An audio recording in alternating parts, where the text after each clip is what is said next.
Hello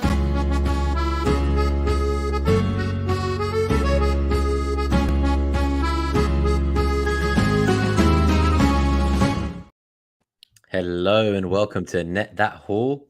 It's the Game Week 32 Blank Game Week special. We've been waiting for this, the last blank of the season. I'm, of course, FPL Nemo, and I'm joined by my co-host and founder of Net That Haul, Mr. Mariner himself. How are you, buddy?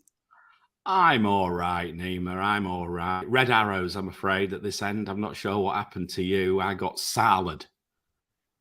That was I guess you probably thought you were doing so well, and then one fixture on the Monday evening just kind of came along and changed everything. I did see a lot of kind of mid-game week rank updates get blown out the water on Monday night. Yeah, that moral of the story is never post your rank mid-game week when Liverpool are playing Leeds. Or anyone playing Leeds, come to think of it, because they are bad. Now, it was nice to get that narrative out the way of how dreadful Liverpool are away from home, and I'd been seeing stats for weeks about look at this person's stat, or look at Salah's stat, or look at Liverpool's stat, look at this away from home compared to at home. This is horrendous. Their games either side of 32 or both away. Don't buy any Liverpool players. You know, all that happened. And now people are arguing over who's the best third Liverpool player to own, whether they're on free hit or not this week. Like, that's why I've got Salah and Trent on the thumbnail for anyone who's on the podcast and can't see it, because everyone's gone from insulting these Liverpool players to now there are key primary targets for the game. Quite there should be knelt down though, because I was on my knees after looking at that score. I mean, I opened my phone and I got a message: Leeds are shit. I feel bad. Like Leeds fans have been upset. I thought, oh no, what the hell is this score coming? And of course, like peeping through one eye at SofaScore at about 6 o'clock in the morning yesterday, I was like, oh crap. That would have been first thing in your morning, anyway, just as your day started. Yeah, it's life. It's okay. It's not a problem. As I say, we've got these FPL chips and things, you know, with all your finished things where you finished. You know, I'll be lucky if I get a 50k. I've got to be honest. But anyway, let's try. Yeah, no, definitely. So I see this week you've taken over with the philosophy of the week from Gabe. So should we tell everyone that Gabe's on holiday, I guess? He's having a little vacation. We're not sure he's on holiday or whether he's just running for the hills because he doesn't have a free hit chip. That could be true. He used his obviously earlier this season and he made some gains back then, and maybe he's worried that the Mariner is coming to hunt him down and try to finish. I've already hunted him down. Actually, I think I've actually already hunted him down. But he did say he said, to be honest, I expected you to. But no, we're wondering whether he's sat on the toilet right now, contemplating the fact that he doesn't have a free hit chip, and you know the fact, as I said to him, and this is why I wanted to put this up. You know, Socrates, the famous Greek philosopher. I think he wasn't he? Or is it this lad who used to play for Brazil? Dr. Socrates in 19. Now, if you were old enough, Nima, you'll remember this guy in 1982 in Spain. He was a fabulous player, but he is also a doctor. So, quite frankly, possibly the only intelligent footballer who has ever set foot on the planet. I'm sure there are other very intelligent ones, by the way, but this is the only one I can think of. But no, is it this lad or is it this lad? I'm going to say it's neither. It's me.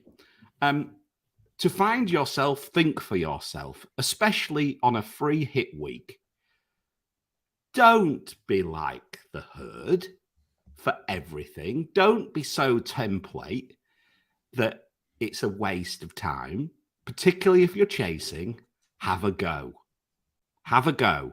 But have a go on a balanced way is what I would say. So don't necessarily go that gung-ho that it's, you know, it may pay off, you know, but then again, you know, you could absolutely you could crash and burn. So pick your battles is what I say this week.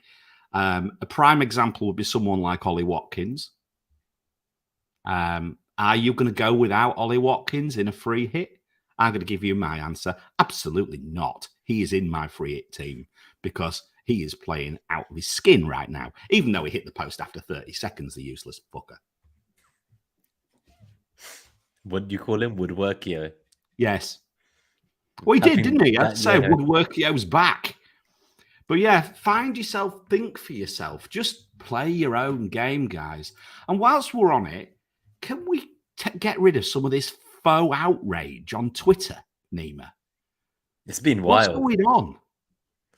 Everyone's just hunting in packs, it feels like. I've seen a few content creators getting lynched and hung, drawn, and quartered through the streets.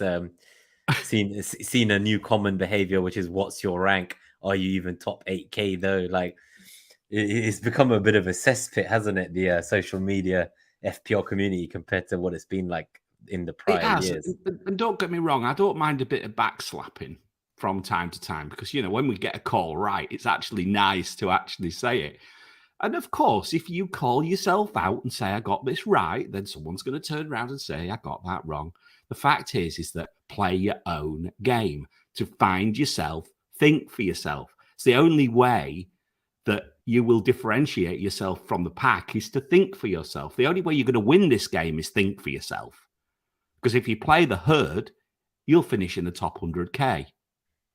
Most likely. I think I'll be lucky to finish there this season, but obviously wise words from a man who, you finished 122nd, I believe, last year. So yeah, and I played my own game. I remember there was the weeks when you were in the top 30, was it top 25? Yeah. And we were together, I think, in person in the London. World at one stage, and I went treble Chelsea thanks to you. No, I can't so play your own game.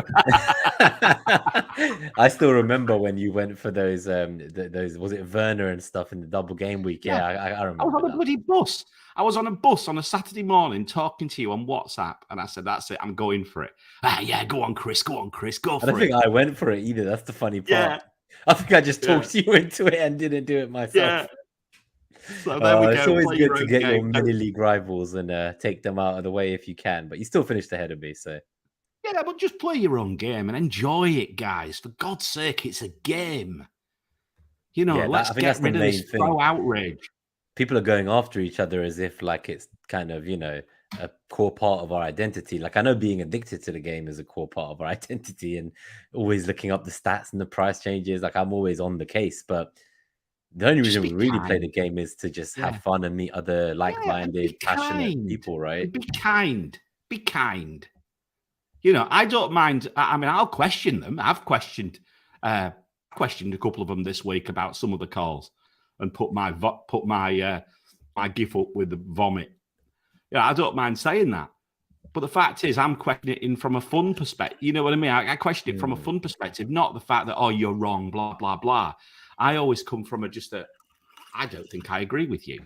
I think a lot of people have multiple accounts, I've come to realize. I think most people must have 2, 3, 4 burner accounts. And it feels like a lot of new accounts that pop up know exactly who they're trying to talk to and target and what they're saying. It's like they almost already have a network to reshare their own tweets into once they get going again. And it's definitely not conspiracy, but I think some people have one for FPL, one for personal, one for like F1, and that's all cool. And that's why I assume people have lots, right? Because we have the podcast one, I have the meets one, I have the fucking Arsenal pod one. But yeah, you get to the situation where you realize that there's a lot of people just hiding behind these faceless accounts, coming after each other. And I think it's a bit relentless and unnecessary, to be honest. But let's get out of this Twitter sphere and let's get into the Net That Haul sphere, shall we? And we need to announce a new member, don't we? Because we've got a new member this morning, and it's Neil. So welcome to Neil. Welcome aboard, I should say. Who else have we got, Nima? I'll go through it today. General Zod's here. Hello, mate. K7's here. Robin Powell's here. Hi. Chat Sport, FPL Goal. Someone called FPL Nima's in here. Josh 14X. Hello there. Dom Hauler. Hello, Dom. Mike Halpin. How are you doing, mate? Hope you're not too disappointed about Arsenal's recent form. I'm sure you're still smiling anyway. Catherine as well. Another Hauler. Who else have we got? Delia's in from the FPL Meets. I met Delia at FPL Meets thanks to Nima's. I take it you're doing a Game Week 38 special, are you? Yeah, I think it might be the biggest one. There's already like over 70 RSVPs, and obviously last season was 70, 80 people. So we've got a month to go. That's amazing. And I see you've been pressing the flesh again. This time up in Scotland, I did see FPL General. Oh, look at you. Well, I have a feeling that he might be coming on to the show in the pre-season. I like FPL General. So no, I don't.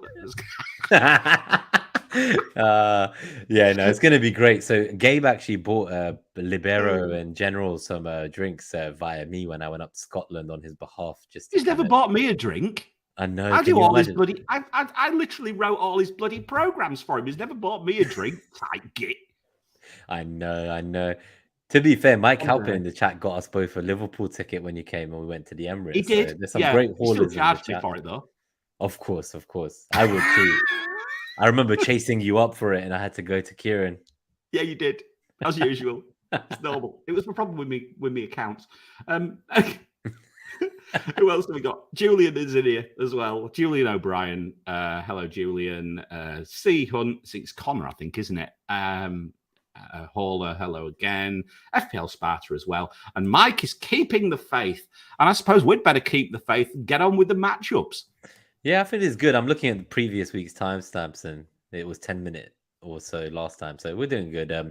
And yeah, good to see you, Sparta, as well. Sparta was actually at that Edinburgh meets too. Yeah, quite a fun time. He's actually come back. He's actually, after you've met him, he's actually still there. That's yeah. He's not giving up on that whole after meeting one of us in person. Because you never know, right? Like someone might have been a hauler for years, and then like they finally meet one of us and think, "Oh my lord, I've never taken any FPL opinions from these guys." Who's this asshole? I just remember when Mitoma got the goal from the steal assist, and a few of us had him captain. So me, Adam from Above Average in general, we all had him captain. Then we had to go get a shot to celebrate. So that was a nice memory. That's something that I always remember from Scotland. I'm surprised you remember anything from being up in Scotland. The way some of them drink, and some of the photos I saw, they were looking pretty spicy. But anyway, from midday onwards, yeah, of course. Yeah. So thanks to everyone who's tuned in. Did you shout out Chat Sport as well? Who's in the chat? Well, I don't know if I did. Yeah, you did. Chat Sport. Yeah, I got him earlier on. Yeah. Nice one. Yeah. So, okay, cool. Let's go to the first matchup then, as you say. And if you do enjoy today's episode, guys, if you find it entertaining or helpful or we make you laugh, do try to remember to hit that like button at the end of the show. Thank you so much. Cool. Let's go to the first matchup then. What do we have in store for us? I'm guessing it's the Friday night game, the Arsenal versus Southampton. Look at these slides. Did you hire a new graphic designer? Should I be worried? Oh, me. I actually had a few minutes on my hand this weekend. And I tried to sort it out, although the formatting's gone wrong. Right, okay. FPL matchups. Now, of course, we don't have our resident coach, so you will have to rely on Gabe's very successful matchup tweet, which goes out. I think it's probably going to go out tomorrow, I think he said, or maybe even today, on Twitter. And I would ask, I will ask him. I will appeal to him on here to make sure he posts it on Discord as well for our non-Twitter people in Discord. But anyway, let's start with Arsenal against Southampton.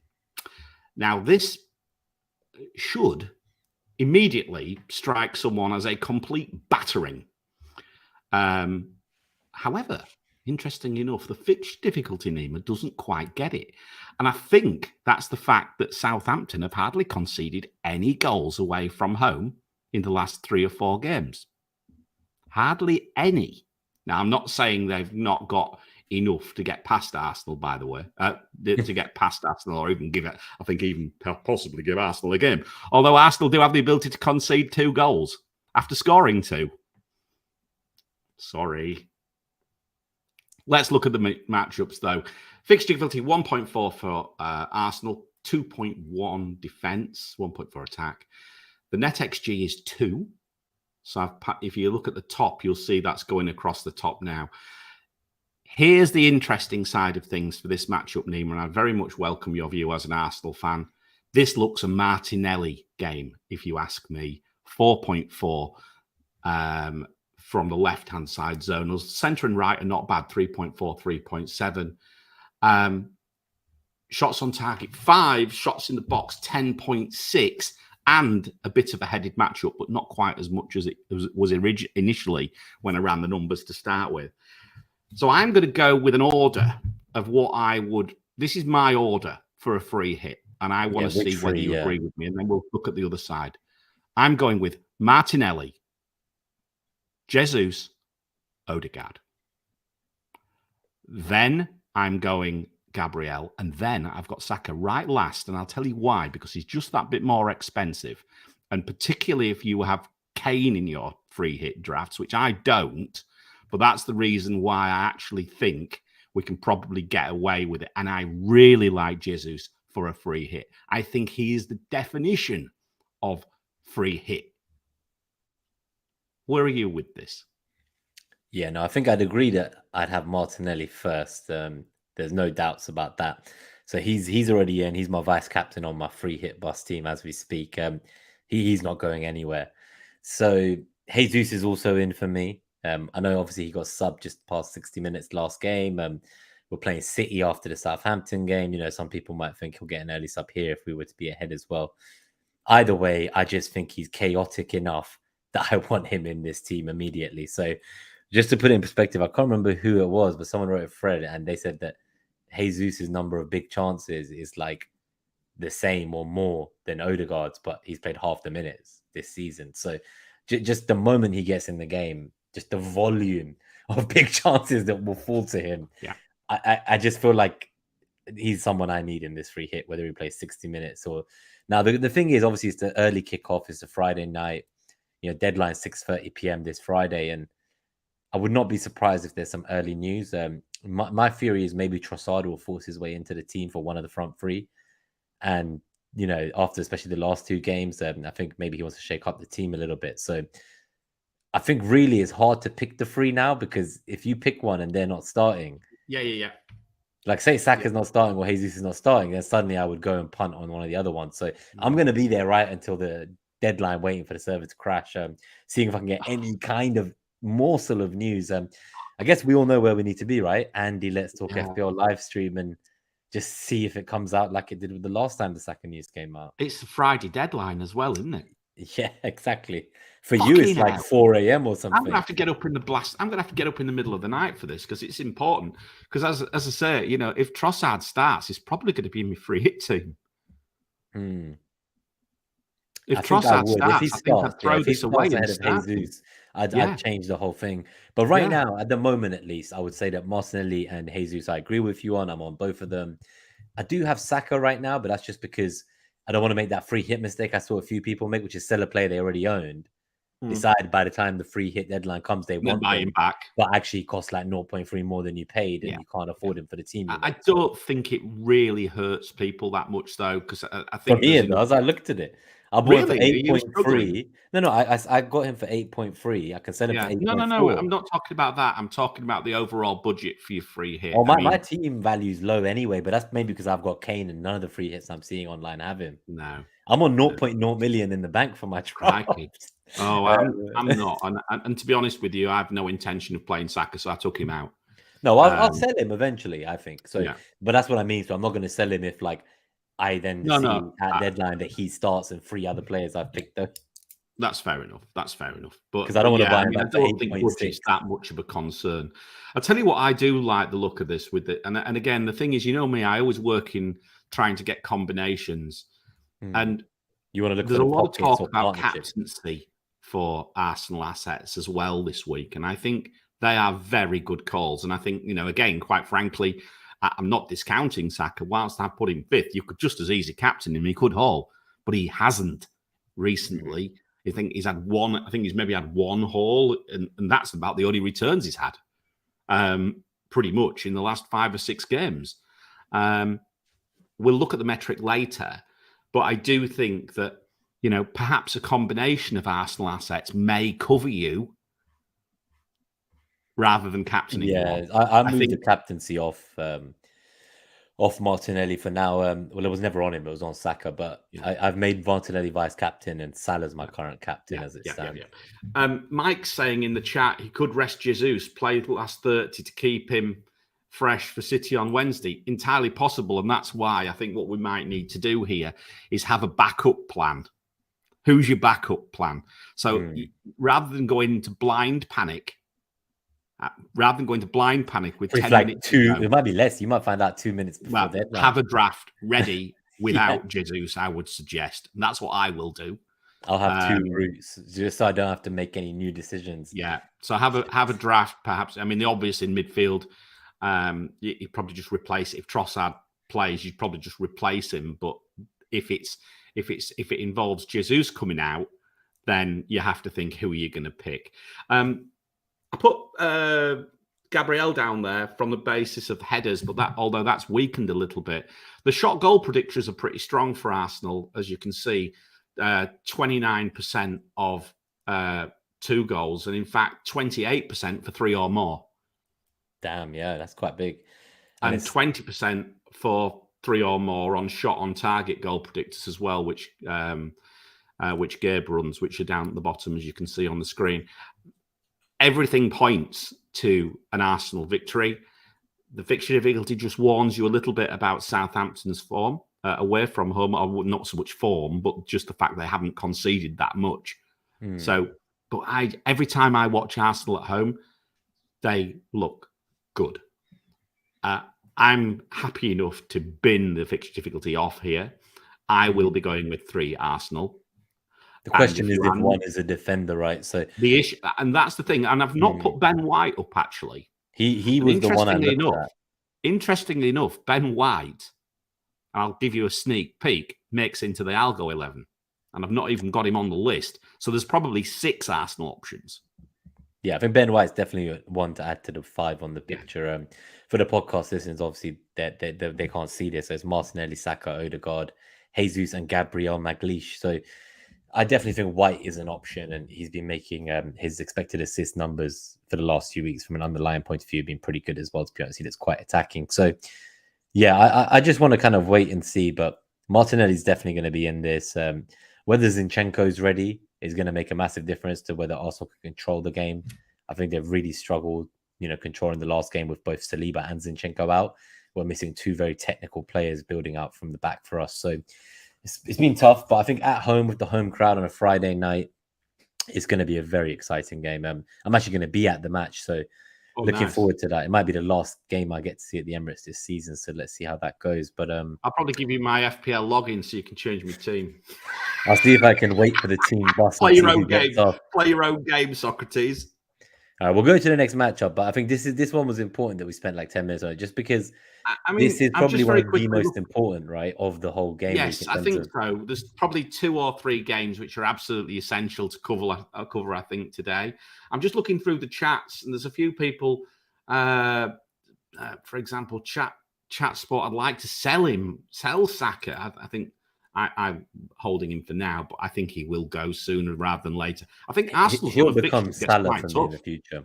He'll become Salah in the double game weeks for me. But on the free hit, it's just deciding whether I want to go against him and his ownership, because I think there's a better third Arsenal asset this week, or if actually I think he's going to finally come good, and like this will be the 1 week where I free hit him out and he hauls. So I don't really know if I want to free hit him out. Yeah, the only thing I would say is when you're looking at ownerships of players for free hit weeks, some are going to go, some are going to crash, and some are going to, and some are going to go the opposite way. I've got a funny feeling. I've got a funny feeling that you might be able to go against him this week.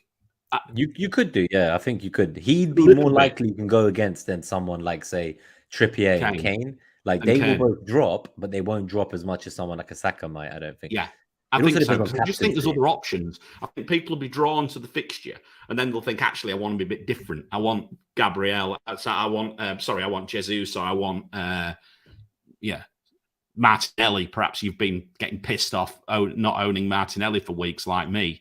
Then you see an opportunity to go back to him for a little bit of a last hurrah for the season. That type of scenario. Just in terms of chat sport, asked a question as well. There's actually a couple of questions. We'll just quickly answer these now, so we don't have to come back to them later. But because they seem relevant for this. So I think you already said, Dom had asked about if Saka was still going to be on penalties, and it sounds like he will be. So yeah, I don't think he won't be. I think, he's missed 1 penalty for England, never missed another one till this one, missed this one. I'm sure. Exactly. It's his first miss in like 2 years, right? So exactly. So William asked, is Jesus still a must if he's going to get hooked at 60? So I think as long as I know Jesus starts, he's a must for my team. But must is a 100% strong word. It just depends on what you want. And from my point of view, he is going to just be chaos. He's just chaotic. Like opponent, like last game against Southampton at their stadium, he got manhandled to the floor and dragged down in the box, and there should have been a penalty, and it wasn't given. So he spoke to the referee, and the referee told him afterwards, like, oh, if you go down, maybe I give you a penalty. So because he tries to play on, he wasn't giving penalties to him. So maybe this time against Southampton, when Lyanko does his fuggery and tries to choke slam someone, maybe Arsenal will get something in their favour. Grimsby get given penalties at St Mary's, but did you know? Oh no, I hope the Saints fans aren't too upset about the Grimsby conversation. I'm actually going to meet some Saints fans. So FPL editor Craig, he's a Saints fan, and he's coming up to the match. Well, I think, I listened to who got the assist this week, and Lucy was on, and she's damning about Southampton. They're gone. I think they are. Yeah. Okay. Well, anyway, they can go. Let's see what happens this week. I think they can move on, Neem, unless there's anything else. Game. Yeah. God. We've got Fulham. All right. So the next one's Fulham against Leeds, and the only player I've got on the screen is Pereira for Fulham. He could already, and I think he is an excellent option for non-free hitters as well. That's the other point, is that I think Leeds are in a bloody mess, and our fixture difficulty doesn't really capture it, and neither really does Gabe's shot goal predictors or anything like that. But this is sometimes you need to look at perhaps you need a little bit of recency bias with Leeds right now. They are bad, very bad. They've got getting battered. Obviously no Mitrovic, but that then in a sense sometimes plays into the hands of this gentleman. 1.1 fixture difficulty for attack for Fulham, 1.3 for defence. The right-hand zonals for Fulham looks particularly good. The issue is I can't quite work out who that is, Nima. I did try to figure it out.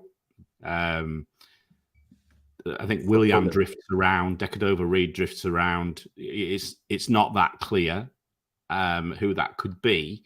I guess Harry Wilson. Is it Harry Wilson? Right. So he did play there this week, didn't he?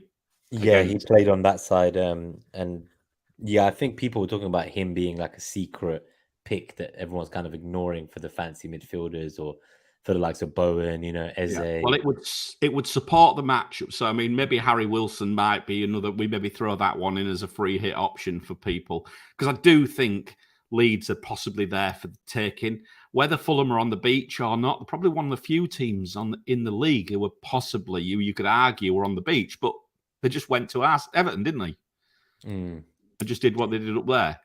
Yeah, no, that was a bit of a surprise. I'm not convinced by kind of their assets for the double. Like obviously they have the double as well. Let's remember Fulham in 34, but I think it's City and Liverpool the double, so it's not a great double. No. But if you didn't have a free hit and you needed to free up funds right now to get in assets towards that double, like a Salah, if this was part of a double swap, I'd be tempted to go this route. So you could just get Andreas, play him this week.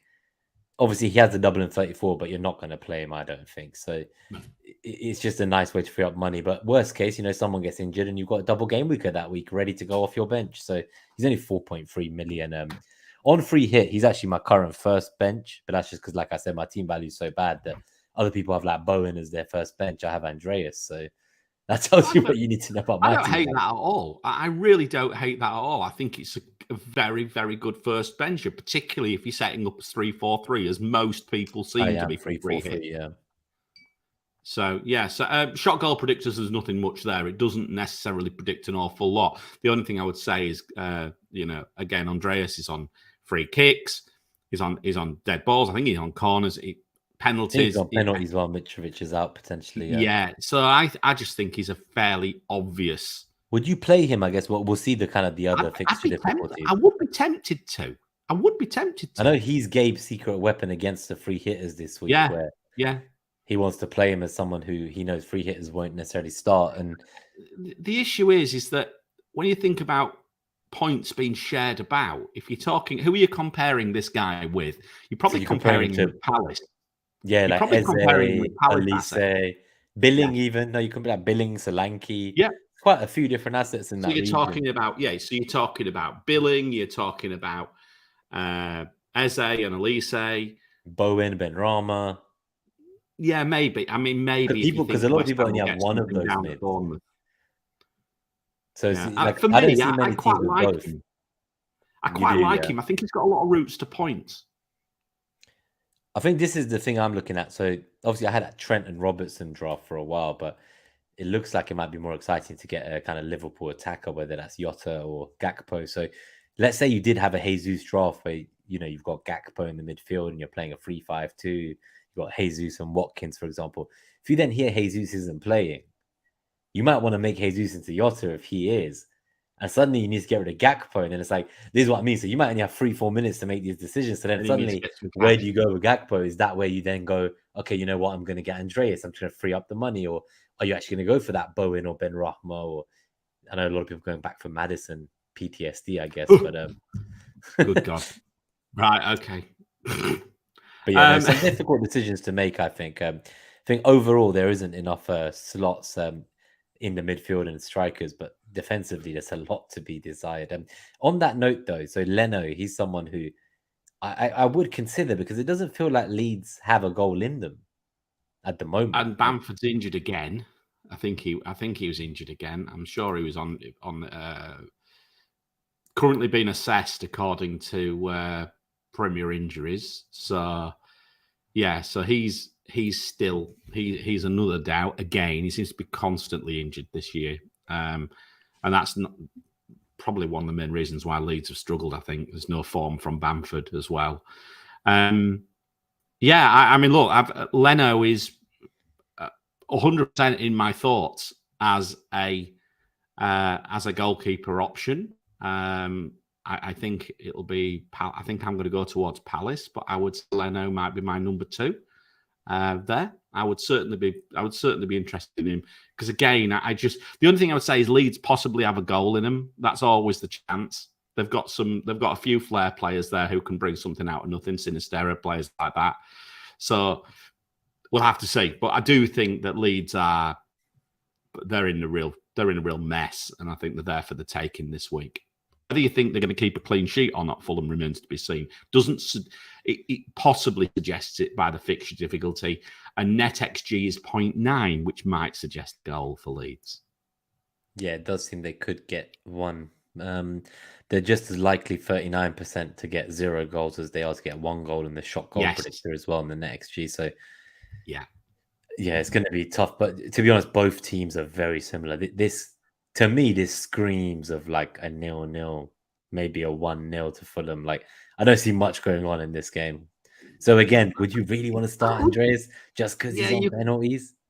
You could argue it. It could go that way. It does suggest it's probably going to be low scoring. You never know. But obviously, come off. Like Leeds are fighting for their lives, right? And if Fulham really are on the beach, do we want the assets from a team playing a team fighting for their lives? Yeah. Maybe it's a kind of first bench situation, or to enable Salah on a non-free hit team. So let's go to the next game. Brentford versus Aston Villa. This is a really tough one to call, I think. I think it is. And really the reason I'd say is you've got 2 mainstream assets right now still in Tony and Watkins, and some free hitters might be considering to go without both of these. I think I would be tempted possibly to go without one of them, not both of them. I think I'm prepared to possibly swerve Tony this week, being honest with you. But let me talk through the numbers and then we'll dive into it. Yeah, sure. So Brentford Villa. So Brentford 1.4 attack, 0.7 defense, so slightly positive. Villa is not positive, but I don't think that matters for Watkins. Minus 0.7 and minus 1.4. And remember, there is a bit of historic bias there with respect to the fixture difficulty. It does go back as far as the post the World Cup now. I've pulled it away from pre-World Cup data this week, actually. I've left that out completely. So we're very much more in the more recent period with the fixture difficulty, but there is still some historic stuff. And I think Aston Villa just recently have been excellent. And I think that's something you need to consider. But are they as good away from home as they are at home? That's the question here. NetxG does not see much at all here. At all. 1.0 for Brentford, 1.1 for Villa. Brentford shows some chances down the flanks, 3.3, 3.5. Villa down the left. That plays towards Watkins and another guy who's on this slide as well in Moreno. And I quite like the look of Moreno. He looks quite exciting, yeah. Yeah, I quite like the look of him. Brentford's the only ones which light up for the matchups. Big chances, shots on target. Big chances, not great too. But shots on target, 5.3 predicted. Shots in the box, 10.3 and 2.8 headers. That again gives you some hope for Tony, if you ask me. Not so much for Villa, but big chances, Villa 2.1. Watkins gets most of those. Watkins gets a fair chunk of those big chances.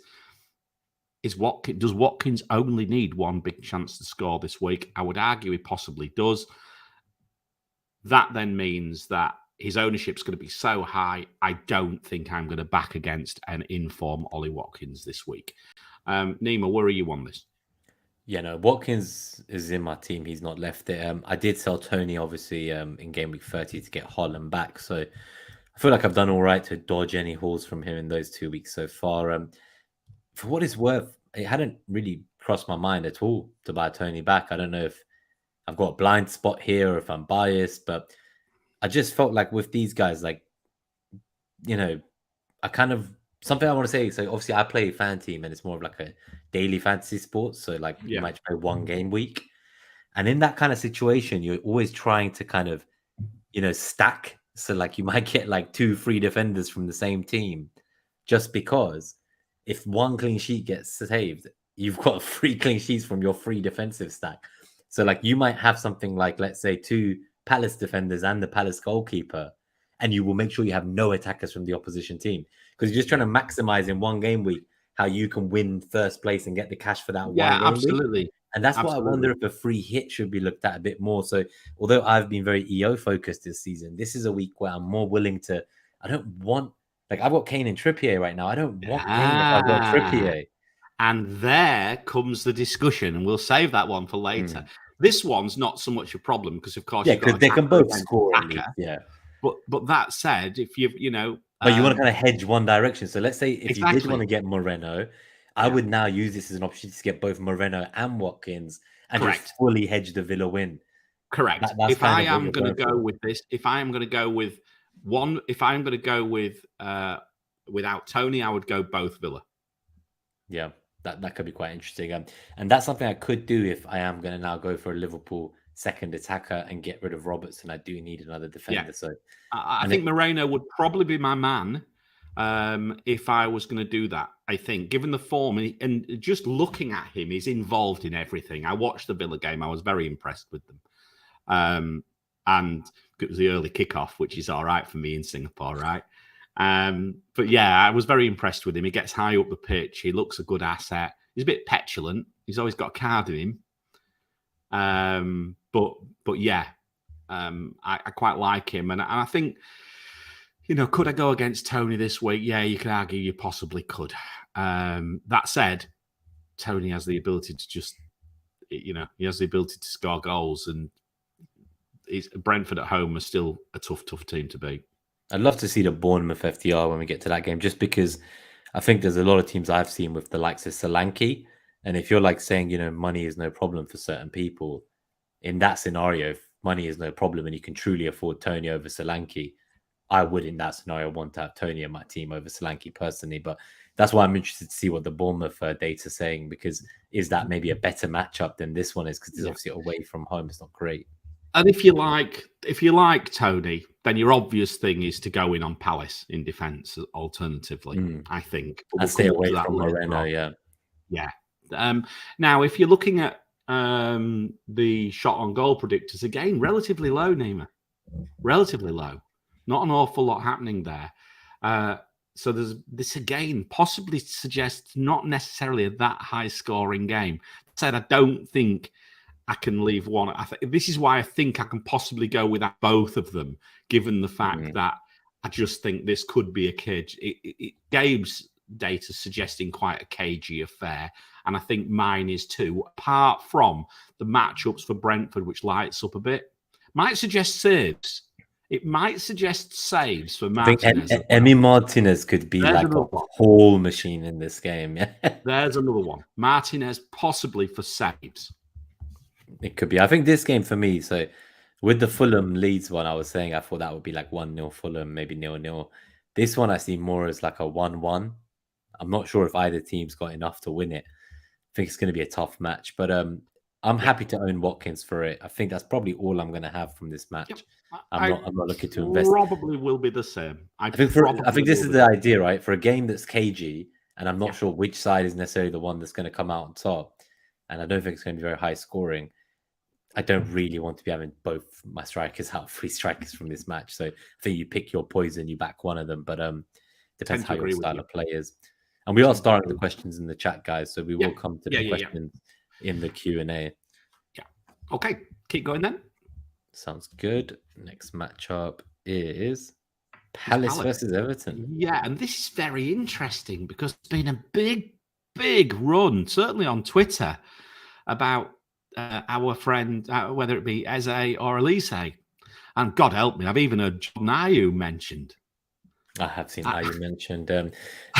I've seen Edouard mentioned as well. My chair when I heard it, but have you seen Edouard mentioned as well? Because obviously he's on penalties. But then, I mean, you're not going to get... this is where I am with this game. If I'm going on this game, I'm going on defence. Everton are going to be bloody kit.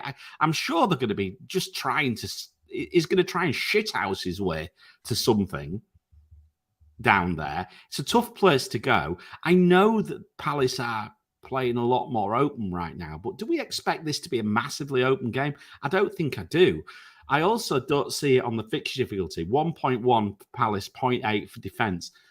NetxG, 1.2 for Palace and 0 for Everton. 0. That's pretty right. Yeah, I don't think I've seen it. Now, unless that's a mistake, and I don't think it is, because I admit that I've done these numbers this week. So if it's wrong, shoot me, not Gabe. It doesn't look very good.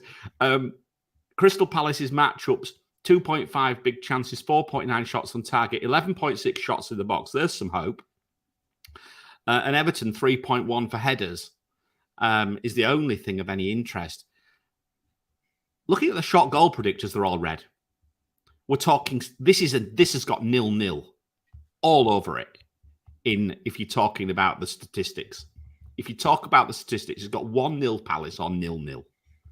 I think this suggests to me, and I've not got him up there, but Johnston as the goalkeeper, I think he's nailed in my free hit team, if you ask me. And I think Gay or Anderson as a second Crystal Palace defender. I'm prepared to go on them. On the basis of this, I'm prepared to double up on Palace, and it's and I'm not prepared to double up on Liverpool between me and you. On the defense, I think I'd back this fixture more for the clean sheet. Yeah, I would probably be the same as you. Interesting. I've actually had a Palace defender for 2 weeks in Sky now. I wanted them for this 4-game run, so there's still 2 more games to go in that run, and they've rewarded me, man. Like Gay, got me a goal. It was all going well. Who'd have thought that Roy is playing expansive football? I mean, it does smack of complete the opposite of what you'd expect. You'd expect him probably to scrape them over, 5 draws and scrape out, but that's at this rate, they're going to end up finishing above Chelsea. Yeah, well, that's not difficult, but yeah. The data doesn't really suggest much of a love-in for the midfielders.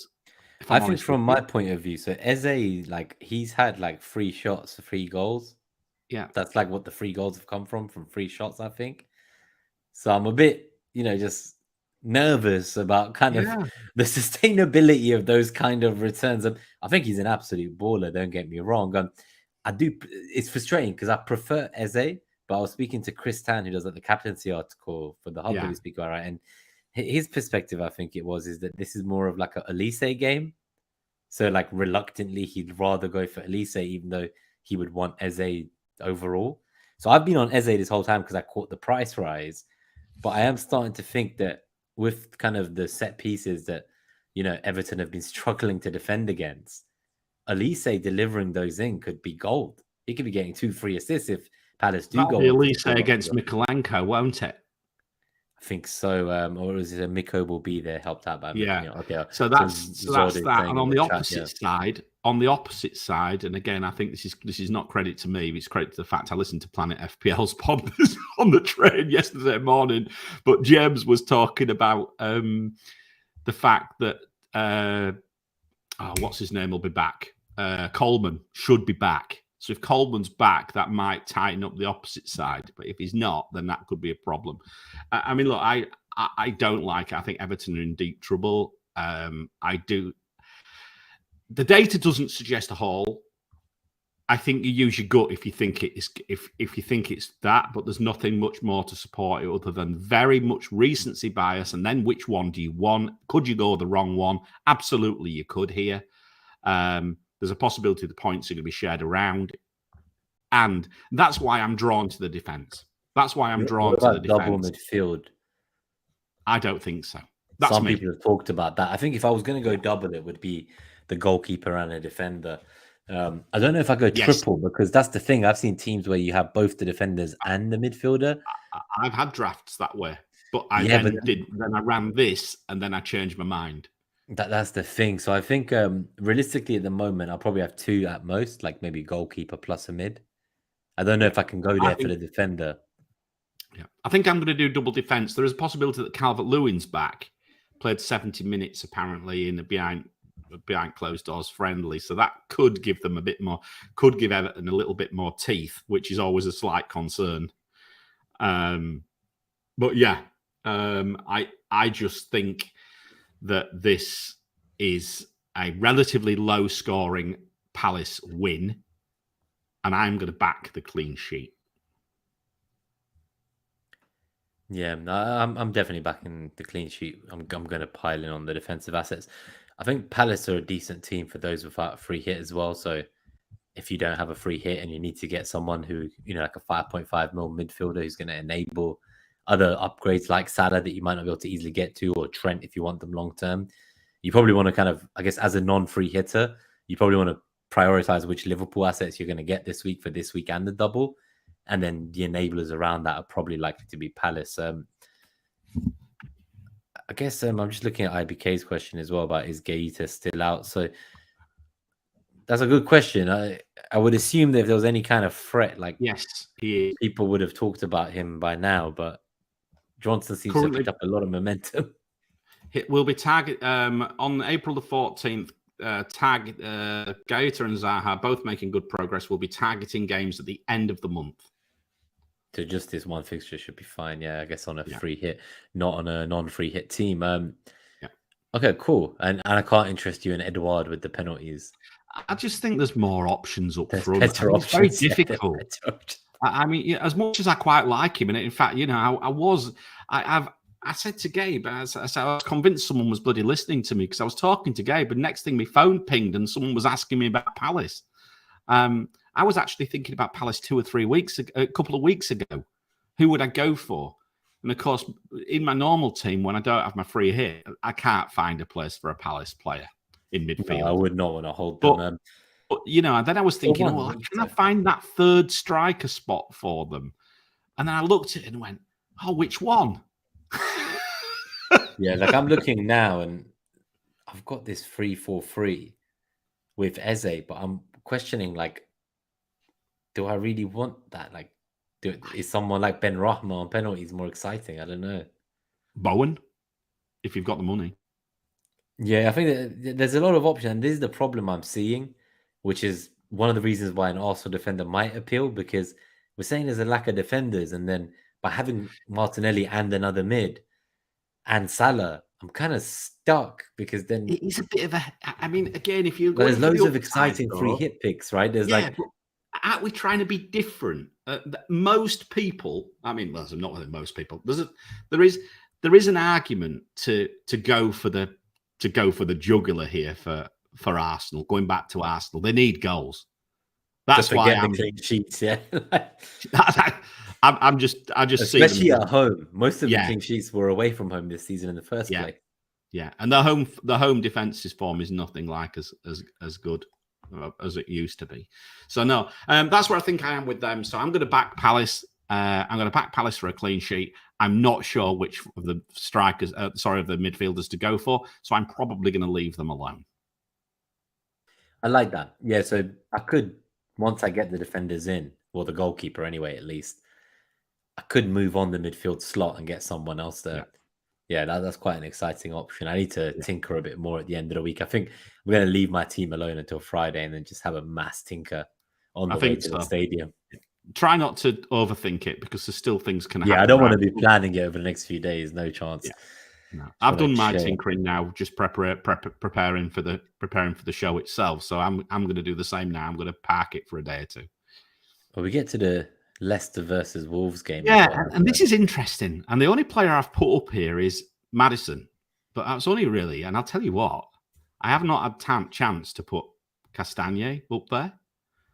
And I have not had chance to put both goalkeepers in. And the reason I'm saying that, look at Leicester's defensive fixture difficulty.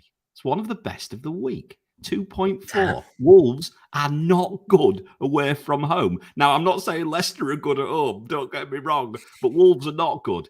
If you are absolutely shit short of cash, there is the worst pick than going double Leicester goalkeepers for this week.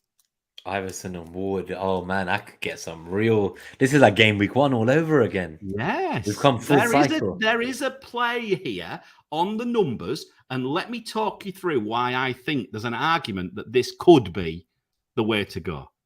Okay, but fixture difficulty is in Leicester's favour. Zonal matchups very low, apart from down the middle. 1.8 for Wolves, 2 down the right, 2.9 through the middle. Even then, that's not great. Big chances only predicted 1.1. 3.5 shots on target, 6.5 shots in the box, 1.6 headers. Actually, the numbers do tend to support. Look at the shot goal predictors. Wolves, nearly 80% of 1 or less goals. 42% chance of a clean sheet, according to Gabe. Shot on target predictors, look, 74% chance of a clean sheet. Sounds like Wolves can't hit a barn door from a yard, according to this. Now, again, unless I've completely cocked Gabe's numbers up. No, they have been playing better recently, but I do think that they're still. What I'm saying is that what is the upside of a goalkeeper? Not a lot, right? If you are trying to save yourself if you need $500,000 here, or 0.4 of a million to get you over the line for a better asset in your free hit outfield team, the Leicester goalkeeper is not a disastrous option in my view. It's not such a stupid idea. You've got me thinking, because I thought first you were going to say Castagna, and in the chat they were asking about Castagna as well. But no, the goalkeepers at that price, like that does seem quite exciting. If you're short of cash, it might allow you to go Kane if you want Kane, and I don't, so I don't need to go down this route. That's one player. Spoiler alert. I'm going to oppose him. But if you want Kane, and you need that money, you want Robertson as well. You want Trent, Robertson, Kane. You've obviously got Salah. You might want Bowen or even Maddison, who's on the screen here right now. You're going to be getting close to your budget if you've got those players. Do you need that little bit of money to be able to get you over the line? If you do, that Leicester keeper is not such a terrible shout. Have you got Maddison in any of your teams? I've seen him as a 5th mid. He appeared in one of my drafts. Then Gabe laughed at me, and then I took him out. I guess we'll see your drafts shortly. I mean, look, I don't get me wrong. I think Maddison is not a bad pick at all.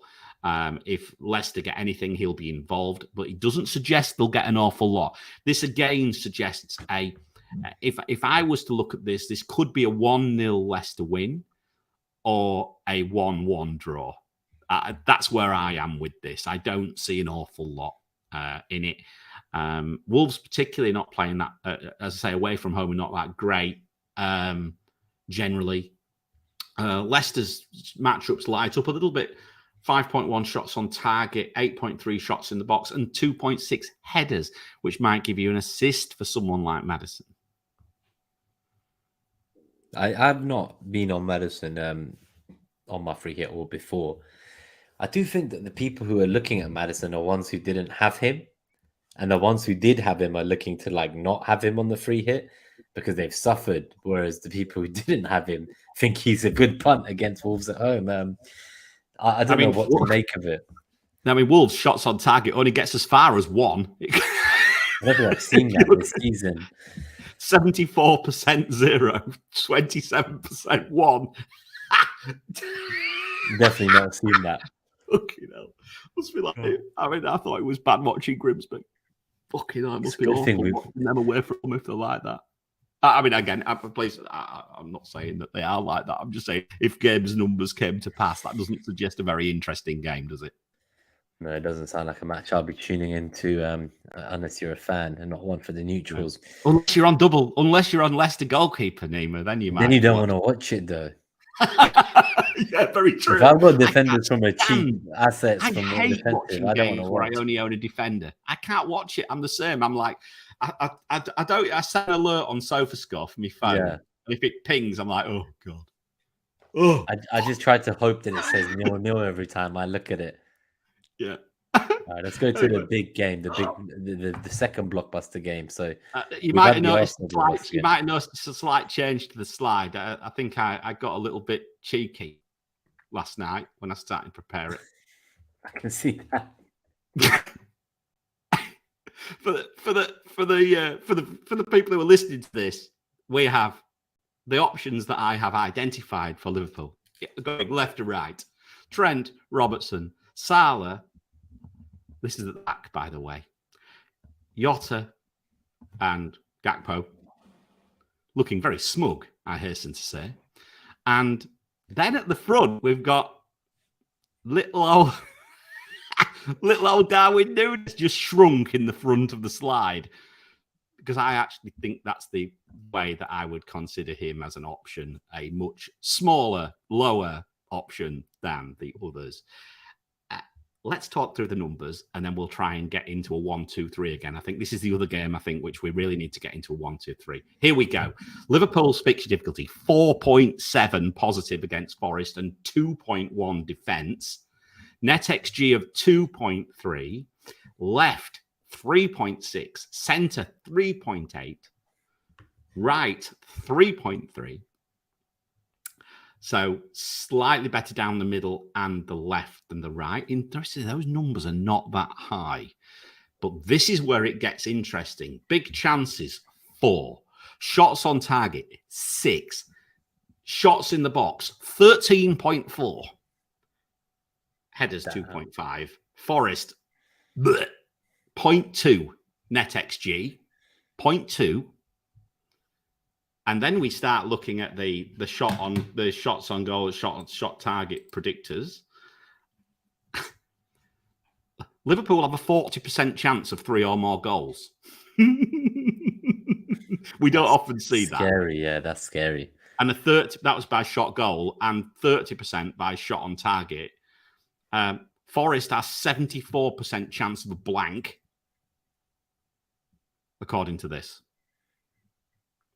Now, this is very interesting because this does suggest that you might be able to get away with that double Liverpool defence. It does suggest it. Have I got the balls to do it? I don't know. Could Robertson be rotated? If anyone's likely to get rotated, it's bloody Robertson. It's a Simicast game for me. For that reason, I'm tending, Nima, to go Trent plus rather than Trent, Robertson, Salah. So I'm tempted to go. This is where I am right now. Is Trent, Salah, and either Jota or Gakpo. Yeah, I've still got Robertson, but I'm looking to sell him. But as part of my not tinkering till Friday rule, I won't sell him yet. So I just want to wait and sleep on it a few more nights. But yeah, the reality is, I think you got to ask yourself who you think is going to kind of start firstly, and we're not going to get any early team news with the No. Friday deadline. So Arsenal's the only game where hopefully we know whether Jesus starts or not, and that's kind of the key question for that game. For this game, I guess my thinking is that Klopp isn't going to change something that works. True. And so I think the first team will be the same one. But then, there's a midweek game. The next game week is a Tuesday deadline, right? The next FPL game week, we have a Friday deadline, a Tuesday deadline, and then a Saturday deadline. So my kind of thinking here is that can all these players get subbed early? So we're talking about Jesus getting subbed early before City. We're talking about even maybe the likes of Salah and, whoever else is playing up top, whether it's Jota and Gakpo. So everyone could be getting, I think, from these two teams in these two fixtures where they could run away with it early on. I think you're looking at 60-minute games from most of your key assets. I've no problem if the defenders get took off after 60 minutes for Liverpool. No problem at all. Because tell you what, they've always got that chance to concede. That is true. So I'm definitely going to be on the one defender by the time the deadline comes, I think. And I like the look of Gakpo at the moment because I have Kane in my 3-4-3, but if I was to get rid of Kane, I can grab Gakpo. I could put him as the fifth mid. That frees up a defensive slot to have a look at someone else. I just really like the look of Gakpo. I just feel that he's kind of going to play more centrally. And I think if someone like Jota is going to see more limited minutes, Darwin could play on that left instead of him. So there is a chance. Lewis Diaz is coming back as well. So maybe exactly. Gakpo, you're right. Maybe he's slightly less of a minutes risk. No, I think they all start. I think the same three start. Yeah, they're all risks, but I just think there's more minutes risks overall with Jota. So I think I'm going to back Gakpo here. Probably, it seems most likely, and that gives me another slot in the strikers to play around with the likes of kind of Tony, as you mentioned, Watkins, Jesus, etc. Yeah, I think it's for me, Watkins, Jesus, and that's where I am right now. Obviously, we'll see what happens with respect to the late team news. Thanks, time zone.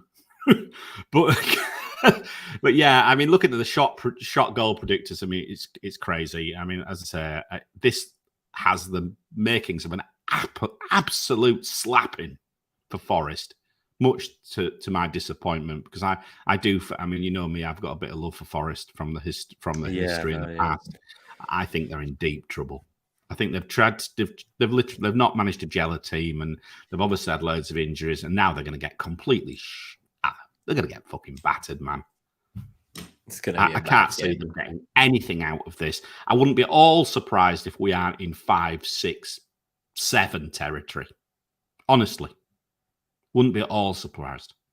So yeah, I guess I'll be interested to see what the captaincy metric looks like for this game and the Arsenal game as well, who comes out on top. But yeah, I think definitely for me at the moment, it's the double attack I'm going to go for anyway as it stands. But we'll keep a lookout. This 13.4 shots in the box in the matchups is giving me a lot of confidence. It looks very, very good, doesn't it? This is the point. It looks good. And for that reason, I think normally I can find a reason to oppose players. I can't find a reason to oppose these apart from minutes risk. That's it. And that's where I was saying I feel everyone's a minutes risk because they all play Tuesday again anyway. So whichever team you're going for, they're all going to be getting early subs if they're winning. Yeah. But I do think that it could be 6 minutes is more than enough for these to go crazy. I suppose that's one reason why little old Darwin Salah might. I mean, I'm not going anywhere near him, and I've got to be honest with you. I didn't get the take of going of Darwin not being people's free hit sides. Unless we get some very, very new, unless we get some influence from midweek and this, that, and the other, then you might look at it slightly differently. But right now, I've no view whatsoever of considering Darwin. Jota would be in front of him. Yeah, I think so. Yeah, definitely. Yeah. And then Jota's started a few games back to back now, so maybe that benching is coming. He was only just back from an injury recently, right? So we have Bournemouth versus West Ham. This is quite a big one in terms of assets. It is. I mean, FPL Harry is he's flying this year, and he's one of the people who owns Solanke, right?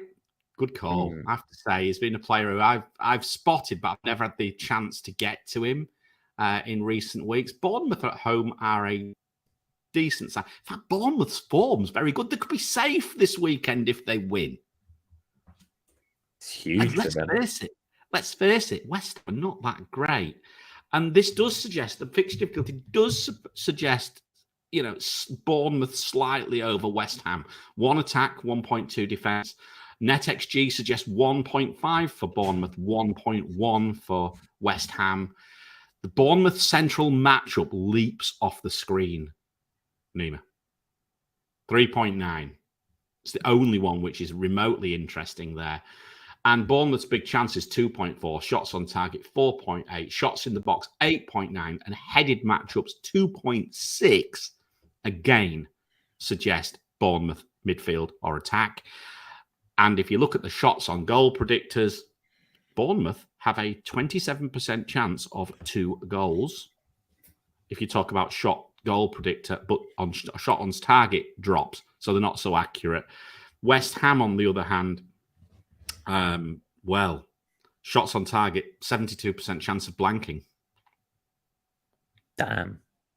I think right now, like I was speaking to Fella, who's a West Ham season ticket holder, and it's one of those where like they have to win, like they need to win any game they can to survive. So as much as Bournemouth winning this means they're safe this week, like Bournemouth, from the way they've been playing the last few weeks, like you'd start to think they're safe anyway, whether it's mathematically this week or another week. West Ham may just want this more.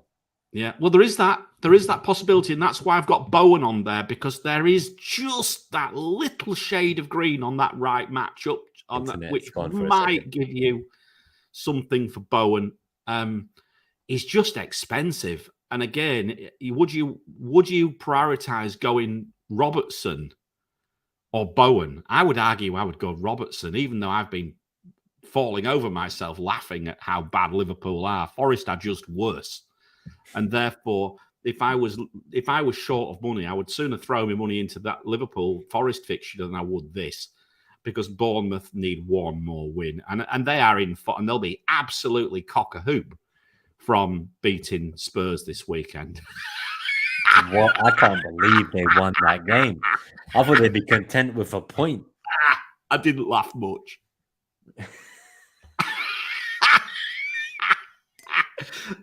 I don't know what to say. I needed to get me cackle out. That's where it was always going to come for Spurs this week. I'm just glad it's at their expense this season. But yeah, look, I mean, who's on the screen? Billing. No, absolutely. Now, he is somebody who I could be tempted to actually give a start to. So I could get him instead of the Palace mid, which is where I think he would fit into. But would you start Solanke or Billing? Probably Solanke. So if you're that keen on Bournemouth, would you just go Solanke and be done with it? That's the problem. Who would you? Yeah, that's tough. I'm just looking. I guess you could have Gakpo, Solanke.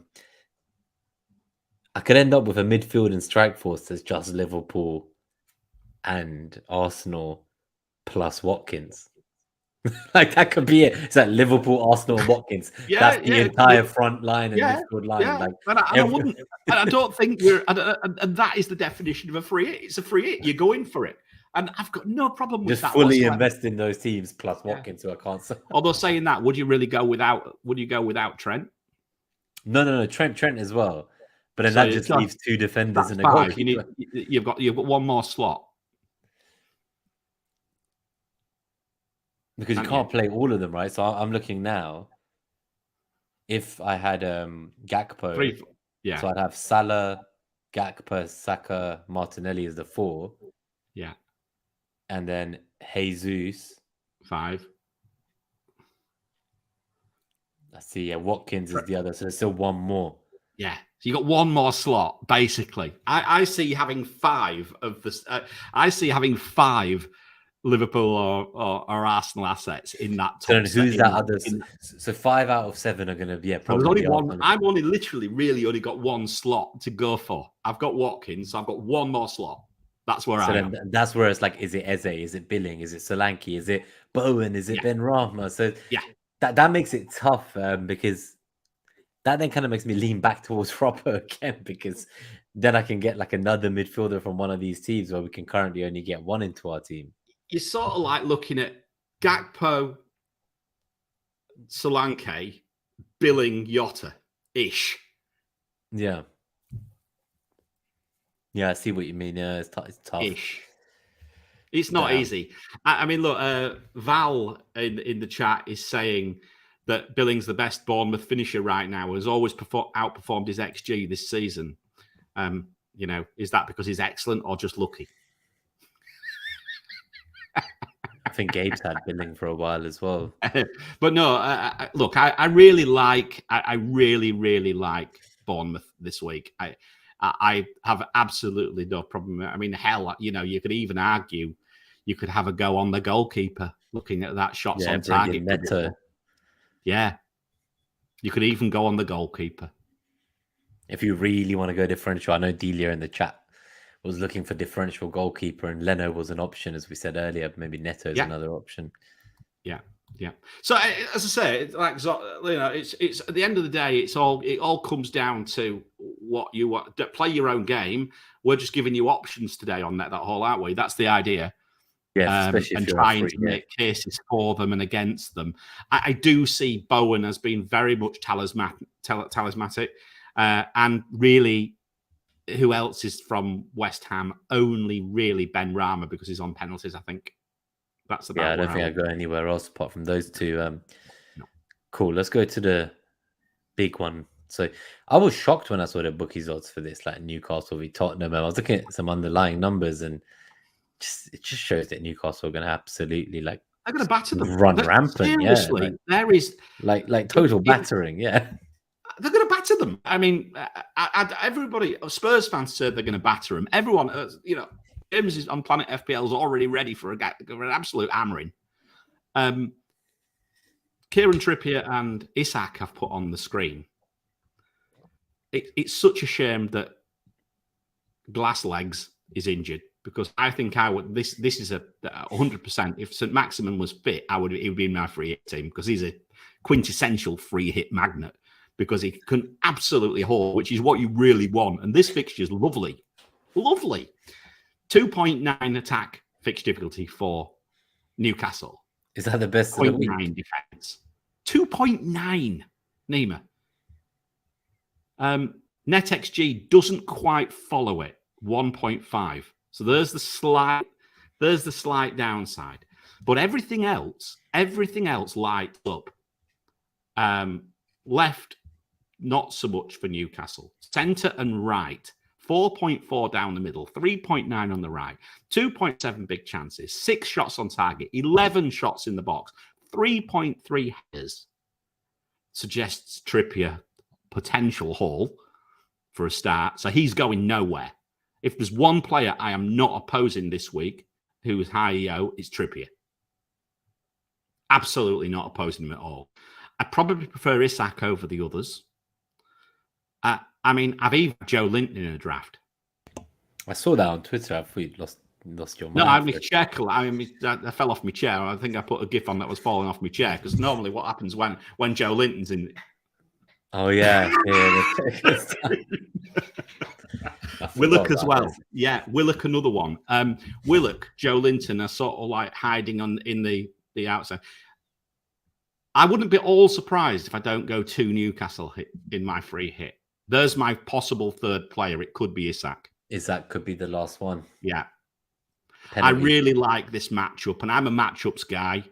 And sometimes you have to go with your gut. My gut tells me that Spurs could get whacked here. Notice I've not even put Kane on the slide. I just feel like he'll probably sneak. I know he is going to be highly owned. I know it's a risk. No, I would want to go against him this week. Take that risk. I think if you are at 10k, 5k, then you probably would. 50k, maybe you might not. You maybe play Kane. For me, I want to get I want to try and I'm prepared to go for it. I'm sitting at around 80k. I would like to get into the top 50, finish top 50, maybe top 30. I see this as an opportunity to oppose Harry Kane, and I'm going to do it. I have him right now, but I am tempted to move him on just because of what I said about the daily fantasy sports and not having like strikers against your defenders and maximizing the number of points in a single game week I can get on the free hit. I think I just got to go for that and just try to get the most points in a single game week possible and forget about ownership this week so much. I think that's kind of where I'm at with it right now. I mean, the only thing I would say, let's just look at shot on goal predictors and shot on target predictors as well, and just see if we can just get any context out of this, because I think it's nice to talk about it both ways. Newcastle have a 34% chance of 3 or more goals, according to shot goal predictor, and a 20% chance of 3 or more goals on shot on target. Spurs have a 68% chance of 1 goal maximum on shot goal, and 81% of 1 or more goals on shot on target. Now, that could be Harry Kane, of course. That 1 goal could be Harry Kane. I don't deny it. It probably will be Harry Kane. It could be Son. But this is enough for me to oppose them. This is enough for me to oppose them. I think I'd live with 1 Kane goal. I would expect, if I didn't have him on my free hit, I would expect him to get 6 to 8 points. Like, that would just be what I'm expecting regardless. Yeah. So if he doesn't, that's a bonus. You're probably right. But my 6 to 8 points from... I mean, it's gonna balance itself out, isn't it? I mean, that's what I mean. If the player I bring in instead of him means I can also get another better midfielder too. And I just think, how much more can you do with that money? That's the difference between... Do I want Andreas and Kane in my 11, or do I want Isaac and like Bowen instead of Bowen, someone with high upside, or Maddison, or even Maddison, like who I mean, if there's one player this week who potentially has haul, he does have the ability to haul. Bowen has the ability to haul. Whereas I just think this doesn't necessarily suggest a haul for Kane or for Spurs. Yeah, I own Kane. I'm happy to let him go this week and bring him back next. But then probably sell it after that. That thing will be disappearing anyway. But yeah, I don't. There's no Spurs love from this side. I'm firmly on the. I'm firmly opposing Spurs here. I think Newcastle, St James's Park will be absolutely rocking. They need to get back to form. I back them to get back to form. Shem Almiron's not around because I really like the look of Almiron as well. He's back fit, but he's minutes risk, I think. Too early, yeah. All right, let's look at the summary of all the matchups. Out some. So there we go. So that's the summary. So Liverpool jump out, don't they? Newcastle jump out. Arsenal jump out. And then you just left with a bit. I think realistically there. What else can we see? Leicester defense. Look, top. That's the one that kind of makes me a bit interested in the goalkeepers after you said that. Tells you how bad Wolves potentially are away from home. Now, of course, you have to look at it. You have to look at it macro level as well. Wolves are just they're in a bit of form right now, aren't they? They're doing a bit better, so we have to keep an eye on them. But if you wanted to save some money, I do think that Leicester goalkeeper's an option. I'm not so hot on Palace. Fulham, I'm sort of like the jury's out a little bit on Brentford, Bournemouth, Palace, Fulham.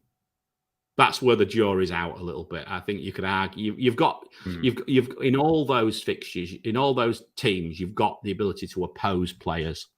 Whereas I think Arsenal, Liverpool, and Newcastle, I think could easily take up 80% of my free hit team. Just with those three.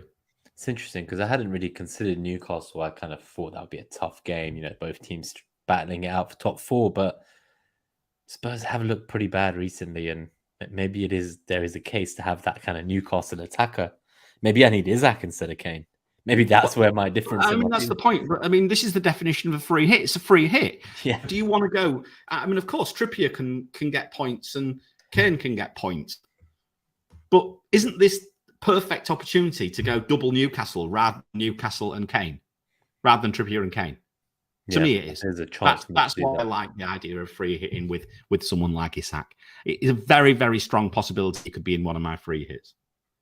Cool. All right, let's keep going. We'll get to the captaincy and do the Q&A and get out of here at a reasonable time. It is just getting into midnight now. Yeah. So let's talk a little bit about your free hit, I put a couple of drafts together, and I mean, look, just to give you a context, if I was to look at my team on FPL Review, I would have scored 37 points this week.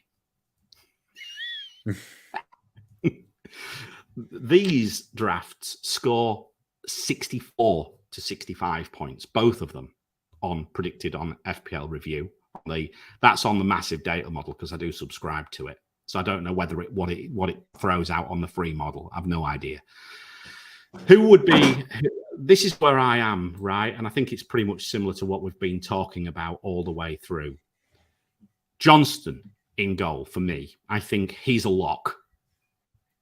And then you'll see in the first draft, I'll go left. Let's go on the left draft first. That's one Liverpool defense, 2 attack. Trent, Trippier, Gaeta, Salah, Odegaard, Martinelli, Gakpo, Jesus, Solanke, Watkins. Bench, Iverson, Andreas, Moreno, and Totti. Okay. The other one, Johnson, Trent Robertson this time, Trippier again, Salah, Odegaard, Martinelli, nothing changes. Eze sat there in that draft, but that could be Phil Billing. That could be Phil Billing as well. Jesus, Watkins, and Isak.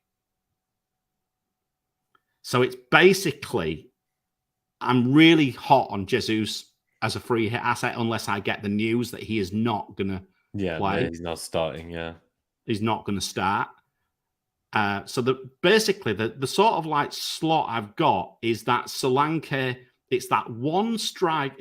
There's 3 slots I'm really talking about. It's that striker, it's one midfielder, and it is one defender. That's all I've got really in there. That's it. I don't know where you are. Salah captain, by the way, is what I would go for. Yeah, because I've got 3 Arsenal assets in attack, and that would be, in my view, be differential enough, provided that we get a combination haul for a combination return from one of them. You want your assets assisting each other, Martinelli and Jesus, and get all the points funneled through those two. But I'm just looking at both your drafts. I think I like the first one a bit more probably, but I think maybe I'm just biased against Solanke. I don't know. It's difficult, isn't it? I mean, look. I mean, you can still switch your roux around. I think there's enough cash in both of those. I guess Solanke could just be a striker as well, though, and it could be a 3-5-2.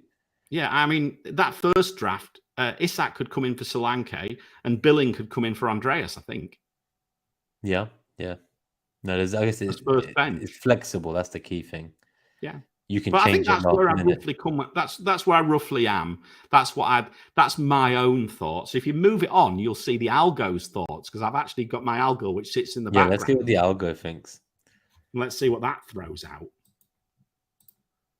And that throws out Leno as being the keeper.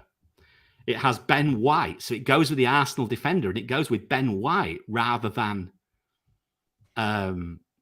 Gabriel. So there's a bit of a money saving there. Trent, Trippier, Salah, Martinelli, Gakpo, Billing. Oof. Tony sneaks in ahead of Watkins. Tony sneaks in ahead of Watkins because of Watkins' fixture difficulty. Isak and Jesus. And then Neto on the bench, Gueye, Willock, and Castagne. I like that's always going to throw some. That's always going to throw some real curveballs in the bench. But that proves again that Is a treble Newcastle out of the picture? No, it's not. And Tony, didn't Sarr make an incredible serve last week? He would have been even higher had he returned. Yeah, I think he's been unlucky not to return as much. Obviously, he had a crazy game as well, didn't he, recently, with the goal he scored that got ruled out, the penalty he missed, the penalty he then scored. Yeah. What a wild game. My notes do say that perhaps the algorithm hasn't quite learned how shit Leeds are yet. And it also says, and I looked at Willock and I was like, why is this thing thinking about Willock? It's clearly been on the sauce. Willock tops big chances at home for Newcastle in recent weeks at 3. He's got a 49% expected goal involvement and a 50% goal involvement. That's why he appears. I think before we do the captaincy, there's a good time to take this question so we don't come back to it later. But Travis McKill, good to see you. He asks, any concerns about Wilson getting the start? Wilson's also in decent form. Maybe it makes Isaac avoidable, that kind of uncertainty with the two of them. Again, I can only go on what I watch. Isak seems to be I'd have to rely on Newcastle expertise here. But what I've watched, I think Isak is starter at this moment. And maybe Wilson, they're both injury prone a little bit, but I don't know whether they're nursing Wilson a little bit. I'm not quite sure. What do you think? I think at this point in time, Isaac is the number one striker. But yeah. I think if they're not winning a game, if they need to win a game and they're chasing a win, I think they probably could bring both. Play. They'll bring both on. Yeah, I think they both play. Yeah. I've got both of them in my draft league, and they've been serving me well. You get a lot of points for random shit in that format. So these guys get like 15 points each every week for random stuff too. But before I accidentally put the captaincy result on the screen, I am going to play the captaincy jingle. And just where are we at? 1 hour 26. Thank you for joining us on this late Tuesday evening. Now we're into Wednesday morning in the UK. And we will see who the Game Week 32 Blank Gameweek captaincy is in your metric.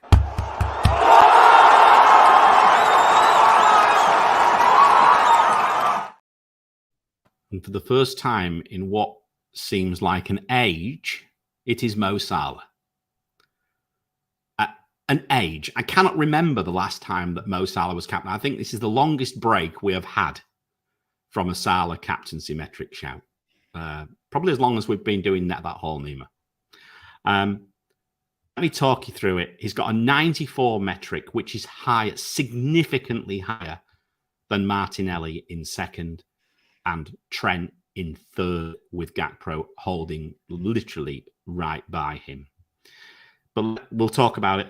And this order might be interesting because we might actually be able to help pick our teams from this as well. You know what I mean? That's an interesting way of looking at it. Salah's his minutes are a little bit down, but so they can argue that perhaps Salah's minutes are better than that, which means that potentially his numbers go up even higher. But his hauls 94, returns 96, points 96, NetxG 100, fixture difficulty 96, anytime return 100, expected 100, zonals 99. That is as good as you see. That is what you would see with a Haaland. From my side of things, it's very much similar to what you would see with Haaland. And I think he is a worthy captaincy option this week. I think it's pretty obvious. I think he'll be very highly owned. Very highly owned captain. Who would you potentially go against him? Martinelli, I think, is the standout second pick.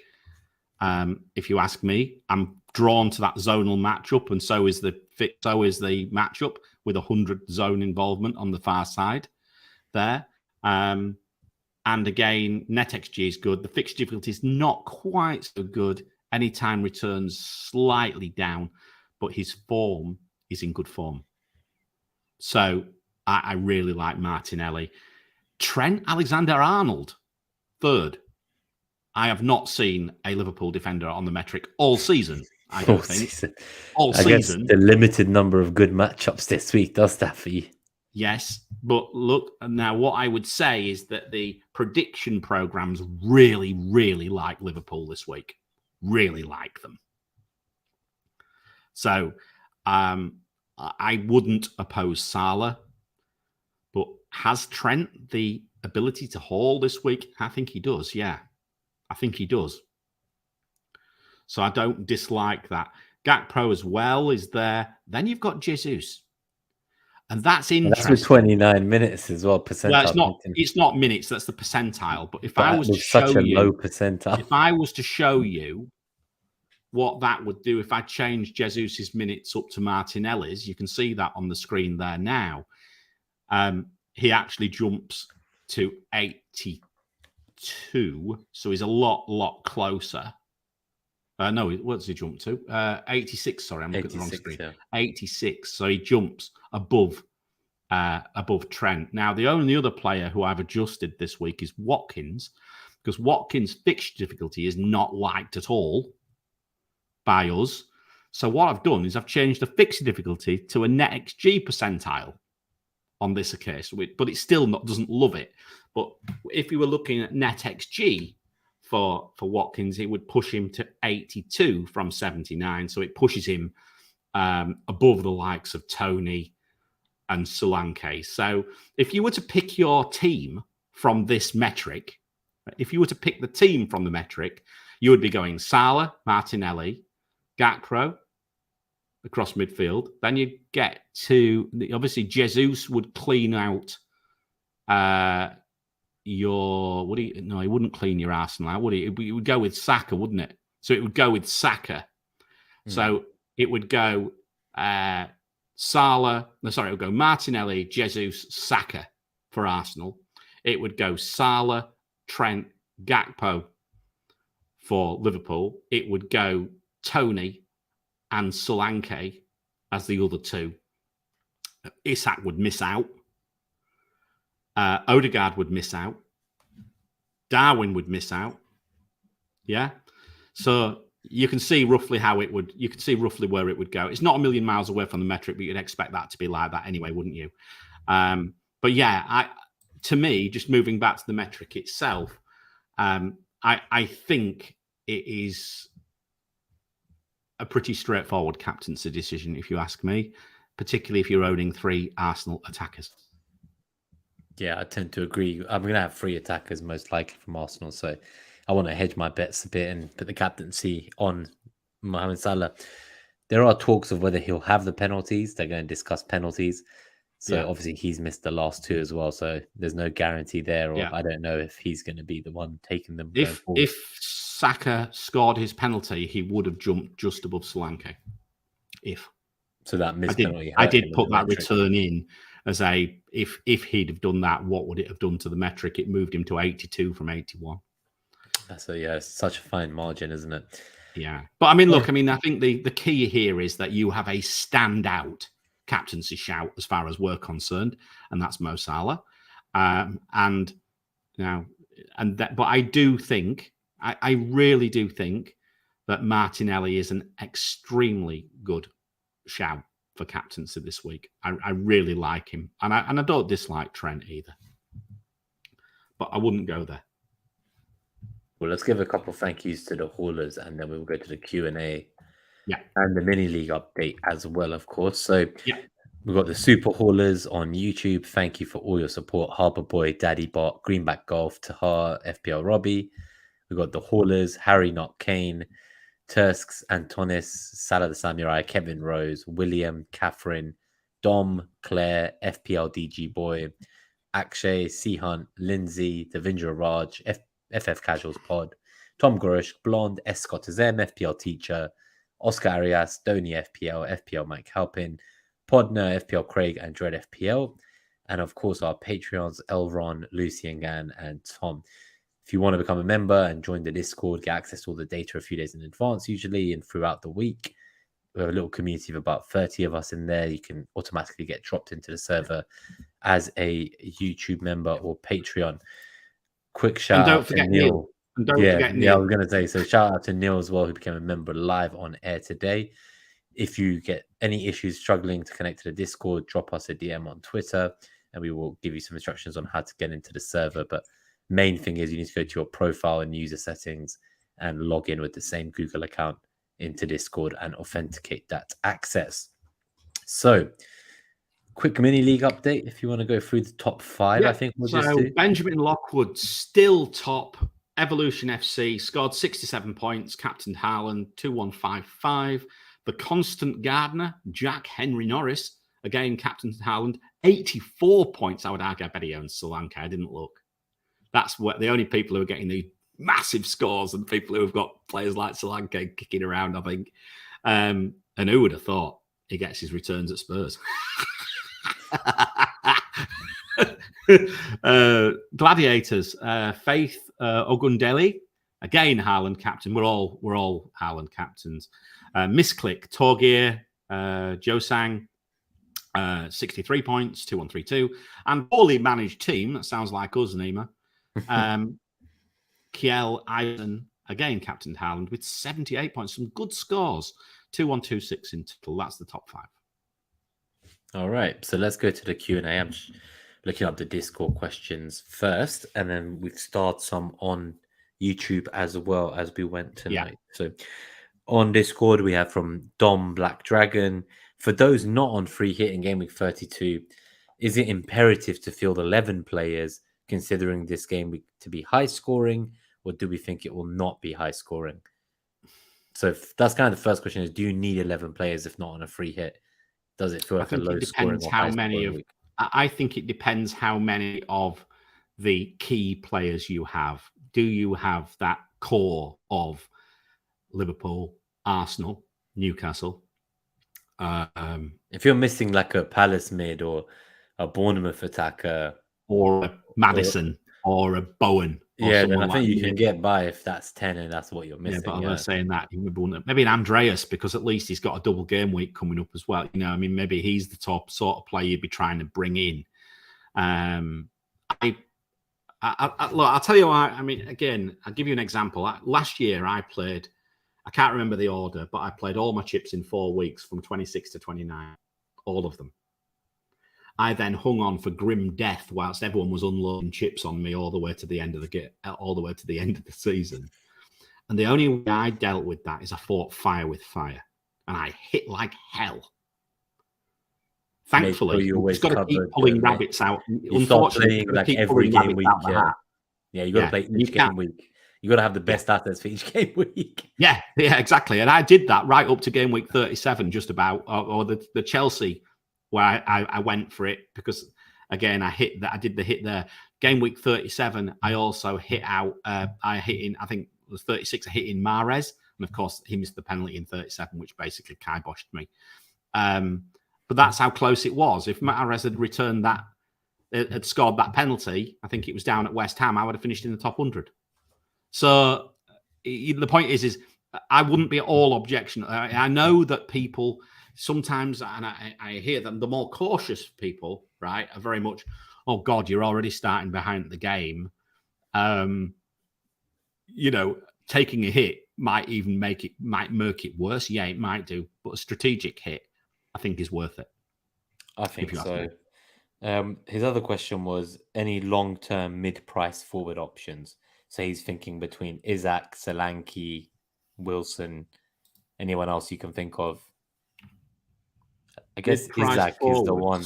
Yeah, I think Isak and Solanke are the two that scream out to me. Solanke is obviously much cheaper, I think. So Isak, though, with the potential double coming up in 36, I think he's an exciting one to go in for if you have confidence that he is the number one striker at Newcastle.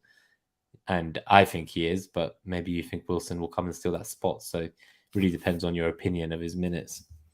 Let me get some of the questions while you look up the new striker. No, I'm just saying. I mean, again, I could. Whoops. I'll share my screen back again, and I'll show you the algo for 5 weeks out for the mid-price forward. Yeah, it's there. So it's not. Hang on a minute. I just need to adjust that slightly. Let me just take that across. I'm just trying to zoom in to make it a bit easier to see. But obviously, ignore Haaland. You've got Watkins. Tony's sat there. Kane sat there. Solanke, Isak, if you ask me. Solanke first. Okay. Yeah, no, that's fair. Stand out. Cool. All right. So the ones from the actual YouTube from tonight. So K7's question was, what are the best defensive assets for free hit 32 with a medium to high clean sheet percentage? Palace. I think yeah, Palace. I think at the moment I would say that outside of Arsenal, Liverpool, Palace, maybe Newcastle. Leicester? Yeah, Leicester was the other one I guess we saw, right? With the Castagna goalkeeper. It makes me shudder to recommend them, but maybe there is something in the numbers. Well, so Nick Khan asks a similar question about, what about Castagna as a good, not good defender? He meant third defender, but still. Yeah. I thought you'd like that. I mean, look, he's an option for sure. Absolute sure there's an option this week. You can see there is something in it. And, you know, there are some prediction programs which are throwing him out. So I have seen him in some algo teams for some of the bigger sites. So yes, I think there is something in it for Leicester this week, and if you fancy him, why not? Cool. All right. Last one from K7 is going without Kane on the free hit an option. So I think after today's chat, it seems very much an option to actually go against him. Well, I mean, look, it depends on what you're trying to achieve. If you're sat in 10K and he's going to be owned, but I would argue that, you know, people tend to follow the horde, and someone like James at Planet FPL is so negative about Spurs, so negative. Now I know fans are probably more. It's probably magnified, isn't it? Yeah, I don't know if I trust fans for FPL. No, sometimes not. But I like to think he's quite balanced, and for that reason, I tend to it rings home to me. But just be aware of what might. I mean, I don't see a haul personally, but if he hauls, we're in trouble. Our free benefit could evaporate very quickly. So yeah. I'm just going to back the fact that I don't think he's going to haul. And I am too. Yeah, I am. So too. IBK, good to see you, buddy. He asked Odegaard and Kane or Bowen and Jesus. Bowen and Jesus for me, depending on early team news. Yeah, I think I would go for Bowen and Jesus, but I'd need to be hearing whether Jesus is starting or benched in those few minutes leading up to the server crash. Yeah. I just put this up here from FPL Matty Win a Lot. So be subscribed to the channel, watching for a few weeks. Hopefully he carries on winning a lot. Maybe he's got maybe he owns a dog as well. I think so. So Berbatov, dog food's called Win a Lot, right? Yeah. Berbatov was asking, do we think Gakpo definitely starts? Like my thinking is just, I just don't see him changing something that works. And he's got this new system with Trent in the inverted role, and you know the front three's been the same, and they look good. So I'm pretty confident. Yeah. I just think that with the Tuesday deadline for game week 33 and then the 34 deadline the following weekend, 3 game weeks in 7 days, I think we need to just accept that like all of the key assets are probably going to be getting subbed early in both the Arsenal and Liverpool match, as far as I'm concerned. Yeah, there is that risk, but I wouldn't think. I mean, Klopp might have just stumbled on. maybe he needed to play Leeds to get a bit of momentum, but you know they've got a bit of momentum right now, and I would hope you would expect that he'd want to kick on and get the feel good factor back into Anfield a little bit. So I expect him to go for it, and probably go with what he's rather than changing it. I don't think he would change it just for the sake of it. Do you? No, I don't think so. Chat Sport, Kane and Maddison out for Salah and Isak, -8. So I wouldn't be selling 2 players who play in a blank for a -8, but that's maybe my play style. I guess it depends, because I imagine the players who aren't playing for him, they are players at double and 34, right? And I assume that you are you like taking this hit and it's, you know, preparing you for 34? Because that could be what it is. It could be that they're not free hitting in 34 either. Like the free hit's just gone. Now, if you were free hitting him 34, I don't know if I'm taking a -8 this week, but if this is to set you up to get Salah now in 32 and for 34, then there's maybe more of a case to be made for it. But generally, I'm a bit against kind of a -8 for 2 playing assets in a blank. So I don't think I can condone that, buddy. Like, I just can't condone that. I've just seen the chat. Oh, Scunthorpe season. We'll get to that question. Now we'll come back to Scunthorpe. But any final thoughts for chat sport from you? I guess my question is there any other way to get there? I guess not, right? Like, and they really want Salah. They're going to captain Salah. I mean, look, Salah captaincy is very, very solid captain. Who is his other options? Has he got Martinelli has he got Martinelli in his team? I do think Martinelli, you know, the possibility. I don't know. I don't know. I dare go without Salah. That's the problem. That's my worry. But you know, I know Gabe's been saying, "Can I cover Salah with Jota?" He's keen. He was keen to try and see whether he could cover Salah with someone like Jota. Okay, so the free hit has been used though. So right, I would not be trying to cover Salah with Jota going into 34 as well. That's the thing. So this is a long-term move. I would say don't be afraid to take the hit. I've taken a few big hits this season and generally they've worked out. So I think as long as they're ones that are not just for this week, like if you were doing it for this week and then you were going to hit again, and they also don't have Martinelli as like an alternative captain. So yeah, I would definitely look to get, as painful as it is, like you take that -8 now, and I guess it's the kind of the cheesy saying, you have more weeks for it to hopefully pay off. Take your medicine. Take your medicine. Captain him. Captain Salah. Captain him too, yeah. Captain him for sure. And take your medicine and then hope to God that we're right on that Spurs matchup. Yeah, exactly. And like the Madison part, I'm not so concerned about, to be honest. No. So I don't know. CK Low, double down on Gahey and Johnston. So that's what you're probably looking to do. I intend to. I think I will. Yeah. I think if I get rid of Robbo and I move to a second Liverpool attacker, I don't know if I'll still fit in Gahey, but he feels a better option to me than Moreno. I'm not convinced that Moreno or Gahey shout really, and I think I prefer Palace to Villa. Yeah, I think it's just the home fixture against the toothless Everton. Cool. So Travis McNeil. So this is a question for you about fans being brutal but most knowledgeable. So what are your thoughts on Scunthorpe's season? So this is a non-FPL question. I mean, look, I was chuckling away to myself. I mean, obviously they were our biggest rivals for years. We have been castigated when we were in non-league and Scunthorpe were in championship, or very close to the championship, and we were getting the piss absolutely ripped out of us, as fans do, right? I will say this. The way that Scunthorpe has been run in the recent years is a fucking disgrace. A total disgrace.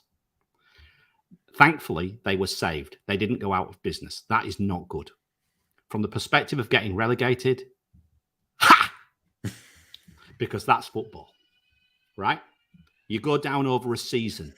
In fact, I would argue Scunthorpe have gone down over 2 or 3 seasons because they've been managed very badly. I think what I would say, Nima, and this is a very genuine thing to Travis as well, and I'm not sure if he is a Scunthorpe fan, but look, you'll bounce back. If you are a Scunthorpe fan, you will bounce back. Stockport did. Look at Stockport now, flying high in League Two. Sometimes you've got to go backwards to go forwards. But as a fan from a lower league, from further down the pyramid, I tell you what, mate, I don't think anybody, certainly our overseas listeners and viewers, do not understand how brutal it is down there. It's horrible. There is no money. There is no support. And I hear some of these, some Premier fans bleating like, my team's shit, blah, blah, blah.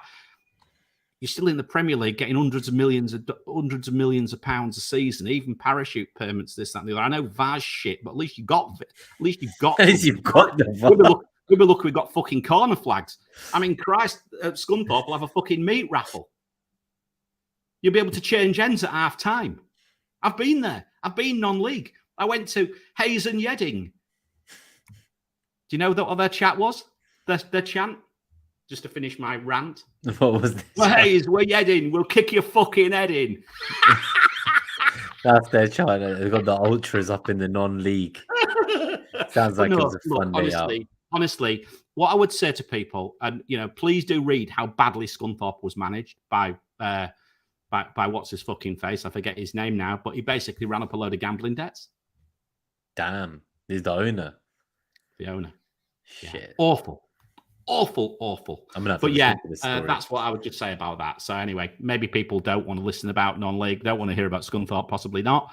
But take the time to read some of the Athletic articles. If you're a subscriber to the Athletic, take the time to read some of the articles about what's going on in the lower league teams. It's a disaster. More money needs to get down to those lower levels. All right, I'll tell you what, Nima, I'll give you another point here. England will suffer in years to come unless we get more money into the lower leagues. England will suffer. Football. Maybe we'll see something come from this Wrexham show. Maybe there's going to be some more American Hollywood actors coming and buying some clubs. Rectum? Do you mean? I thought that might get you. I thought I'd throw that one in there. No, I mean, look, don't get me wrong, but I'm sick of this Wrexham loving. I mean, this Notts County game was the best game ever. Grimsby beat Wrexham 5-4 last season. 5-4. And our game isn't better than that. And then that beak-nosed fucker, what's his face? The cheat, Mr. Cheat. I forget his bloody name now. Oh, God, I forgot his name. Everybody knows. Oh, God, it'll come back. Oh, okay, forget it. I need to go to work. All right, so quick fire now for these last questions, because you do need to go to work, and I need to go to sleep. Paul Mullin. That's an the guy amazing striker, a cheat, a very, very clever striker, but a super cheat. Punch the ball into the net against players. He's a League One. This is the problem. Wrexham are a league, have money and probably a team which could play in League One right now. The thing is with Wrexham is they're going to get into financial fair play territory when they get into the Football League. Right now, they don't have to meet any of those rules. Financial fair play. When they get into the league, they'll have financial fair play. It might make a bit of a difference to them. But I tell you what, am I jealous? Yeah, I am a bit. But am I sick of hearing the loving? I am. Yes, of course. I watched the Netflix thing, particularly the last episode, and we whooped them. I need to get to that episode. Yes, I've just seen the one where they didn't get promoted in the first season. They took over and then they get rid of like 10 first team players and the manager, and they start again, kind of thing, like right early on in the tenure. I mean, look, nobody can. They'll go up now. They've beaten Notts County. They beat Notts County the other day. They'll go up now. They won last night again. I've just seen they're up. And to be fair, I know a load of Wrexham fans. I've got a lot. To be fair, I know a load of Wrexham fans who I went to Euro. I was in the Euros 2016 with them in Paris, drinking with them for 3 days. Great set of lads. They deserve to be back in the Football League. Don't get me wrong. I just don't like this loving. I just get fed up with this loving about it. Do you know what I mean? Yeah, no, definitely. Big thank you to IBK for the super chat. It just says, love the show. Thanks for the stream. Really appreciate that, IBK. Big love. Okay, these ones are quick fire, Mariner, and then you are going to have to go to work, and I am going to go to sleep. So from Sebastian Koo, Gakpo or Jota on the third Liverpool option, Salah and Trent locked in for me. It's very close. That's either or for me. I think I'd go Gakpo just because he's cheaper.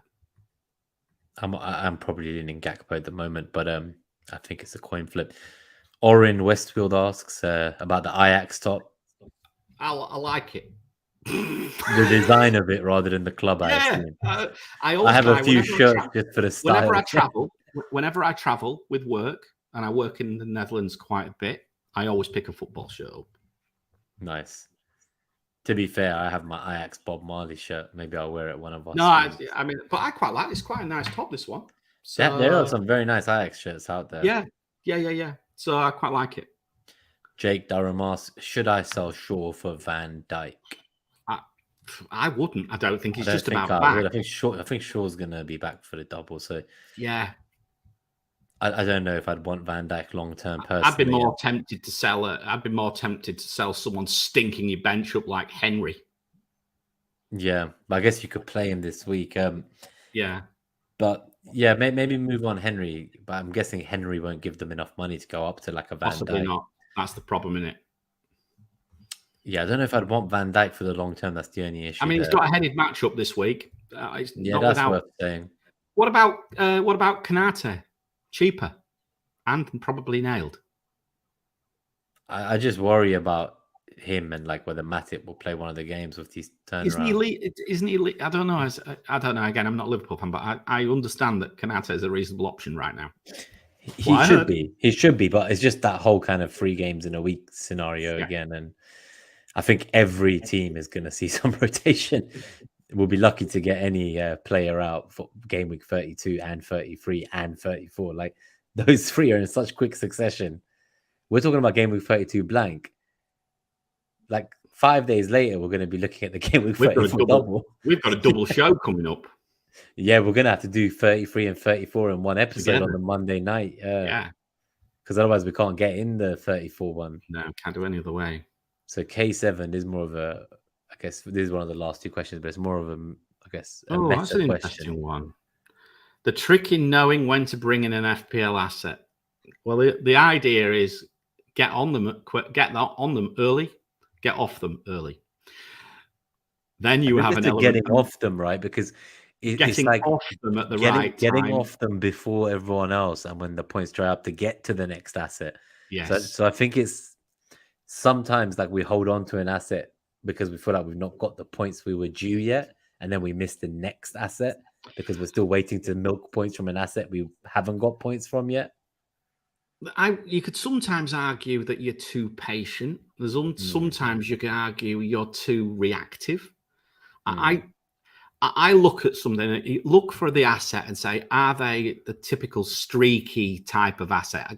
Give us some examples of streaky assets. Antonio. If Antonio goes on to if Antonio scores a couple of goals, he could score 3 or 4 in the next few weeks. Wilson, another one. Score 1, bang, bang, bang, bang, bang. Right? Willock, another one. Score. Can you remember? I mean, how many more times have we seen this? Where Lingard a couple of seasons ago, great example when he was at West Ham, right? Sometimes you have to. It is a gut feel, but if you're looking at a player like someone like Watkins, if you're not on Watkins now, you're well late. Well late, in my opinion.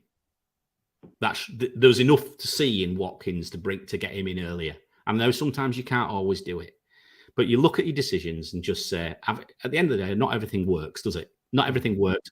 You have to play what's in front of you. I think that's what I would say. Play what is in front of you. If you think he is going to go on and score again, then use that recency bias. If you think he's not and you can find a reason to oppose him, pause. Yeah, it is something that I could have maybe done better a few weeks back. Before 29, I decided I'd sell Martinelli to get Bruno instead of selling Saka. And I did everything I could to force my team to hold Saka and afford Bruno and get Haaland back and all that. And I remember we were on one of these matchup shows, and I think I was speaking to you and Gabe, and I said that my gut was telling me that it was Martinelli I should be keeping, not Saka.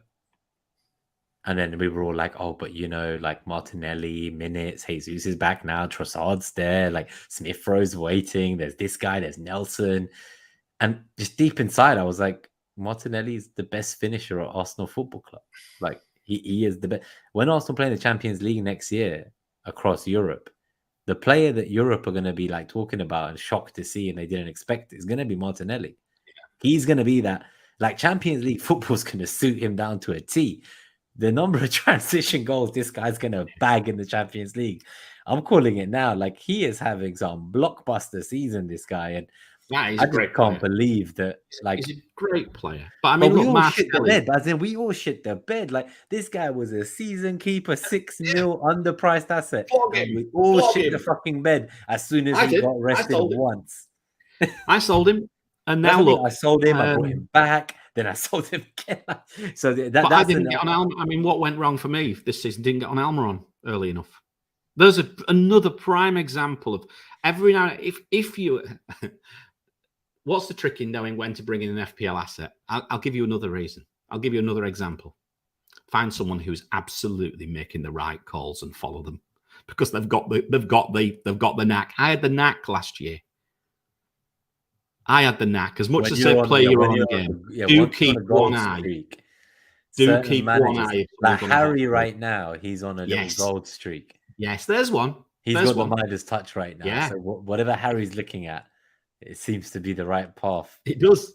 It could go wrong. It could just as easily turn now. But, generally speaking, you just have this almost like sixth sense of being able to go on the right player. I mean, I went for Lacazette last year and players like that, and you were all falling around. Everyone was laughing at you, yeah. And he was getting you points every week for a while. Yeah. All right, so the last question from CK Low, we'll get out of here. So, and this is related to what you were saying about certain players scoring in streaks. So, Joelinton, Almiron, or Willock, which one is a better option for Game Week 32? I'm biased. I'm going to go Willock. I'm just biased. I'm going to go Willock. Yeah, I think if you go in stats, you go Willock. If you go in explosiveness, you go Almiron, but you'd be worried about his minutes. But I'm going to go with Joelinton. Yeah, he's in your thoughts, isn't he? Firmly in your thoughts. He is. I can't believe it. Who would have thought you'd end up here? All right. Well, thank you everyone for tuning in. For my Wrexham rant. No, I think it was good. We had a good chat. So, guys, we will be back next Monday at a similar time, 10:30 p.m. UK. We will do a Game Week 33 episode, which will be for the Tuesday deadline. That will have less than 24 hours shelf life before deadline. And we will also look at Game Week 34 because, sadly, we will not get another chance to go live again later next week before the Game Week 34 deadline. Then in Game Week 35, I think it is, you're away, and me and Gabriel, FPL Lens, will be back. The two. Yeah, I'm in Dubai preparing my shift in the coming months. So yeah, I'm in and out, but I'm in next week. I mean, we'll just have to. I think perhaps what we might do is just put 2 summary slides up for the midweeks, and literally just talk through them and just pick some fixtures out. And it's the only way we can do it. I think we should have to make it, to be able to fit in Game Week 33 and 34 in one episode, we're going to have to condense it. So maybe look at what we could do thinking about it is we could look at the teams who double in 34 and actually concentrate on those matchups. That's what I'm thinking. And it's like, do you want to bring any of those moves ahead? So like, do you take a hit and bring in Salah at 33 before 34? Yeah, I mean, do let us know, lads, lads and lasses, what you would prefer us to do when we're doing this shortened version. Because again, Gabe's not here for a couple of weeks; he's down in Mexico, lucky bastard. So from that side of it, it's just Tweedledum and Tweedledummer. Yeah. make your mind up which one's which. Exactly. Snap, crackle, and pop. Crackle is not here today, but we've gone over 2 hours, Nima. I just enjoy this. I enjoy the shows. Yeah, no, it's been a pleasure, man. I will let you get to work. Thank you, everyone, for tuning in. We love and appreciate you. Have a lovely Game Week 32. Hopefully your arrows are green, and hit that like button if you enjoyed the show, and we'll see you all next time. And as Socrates says, play your own game. Yep, play your own game. See you guys next time. Peace.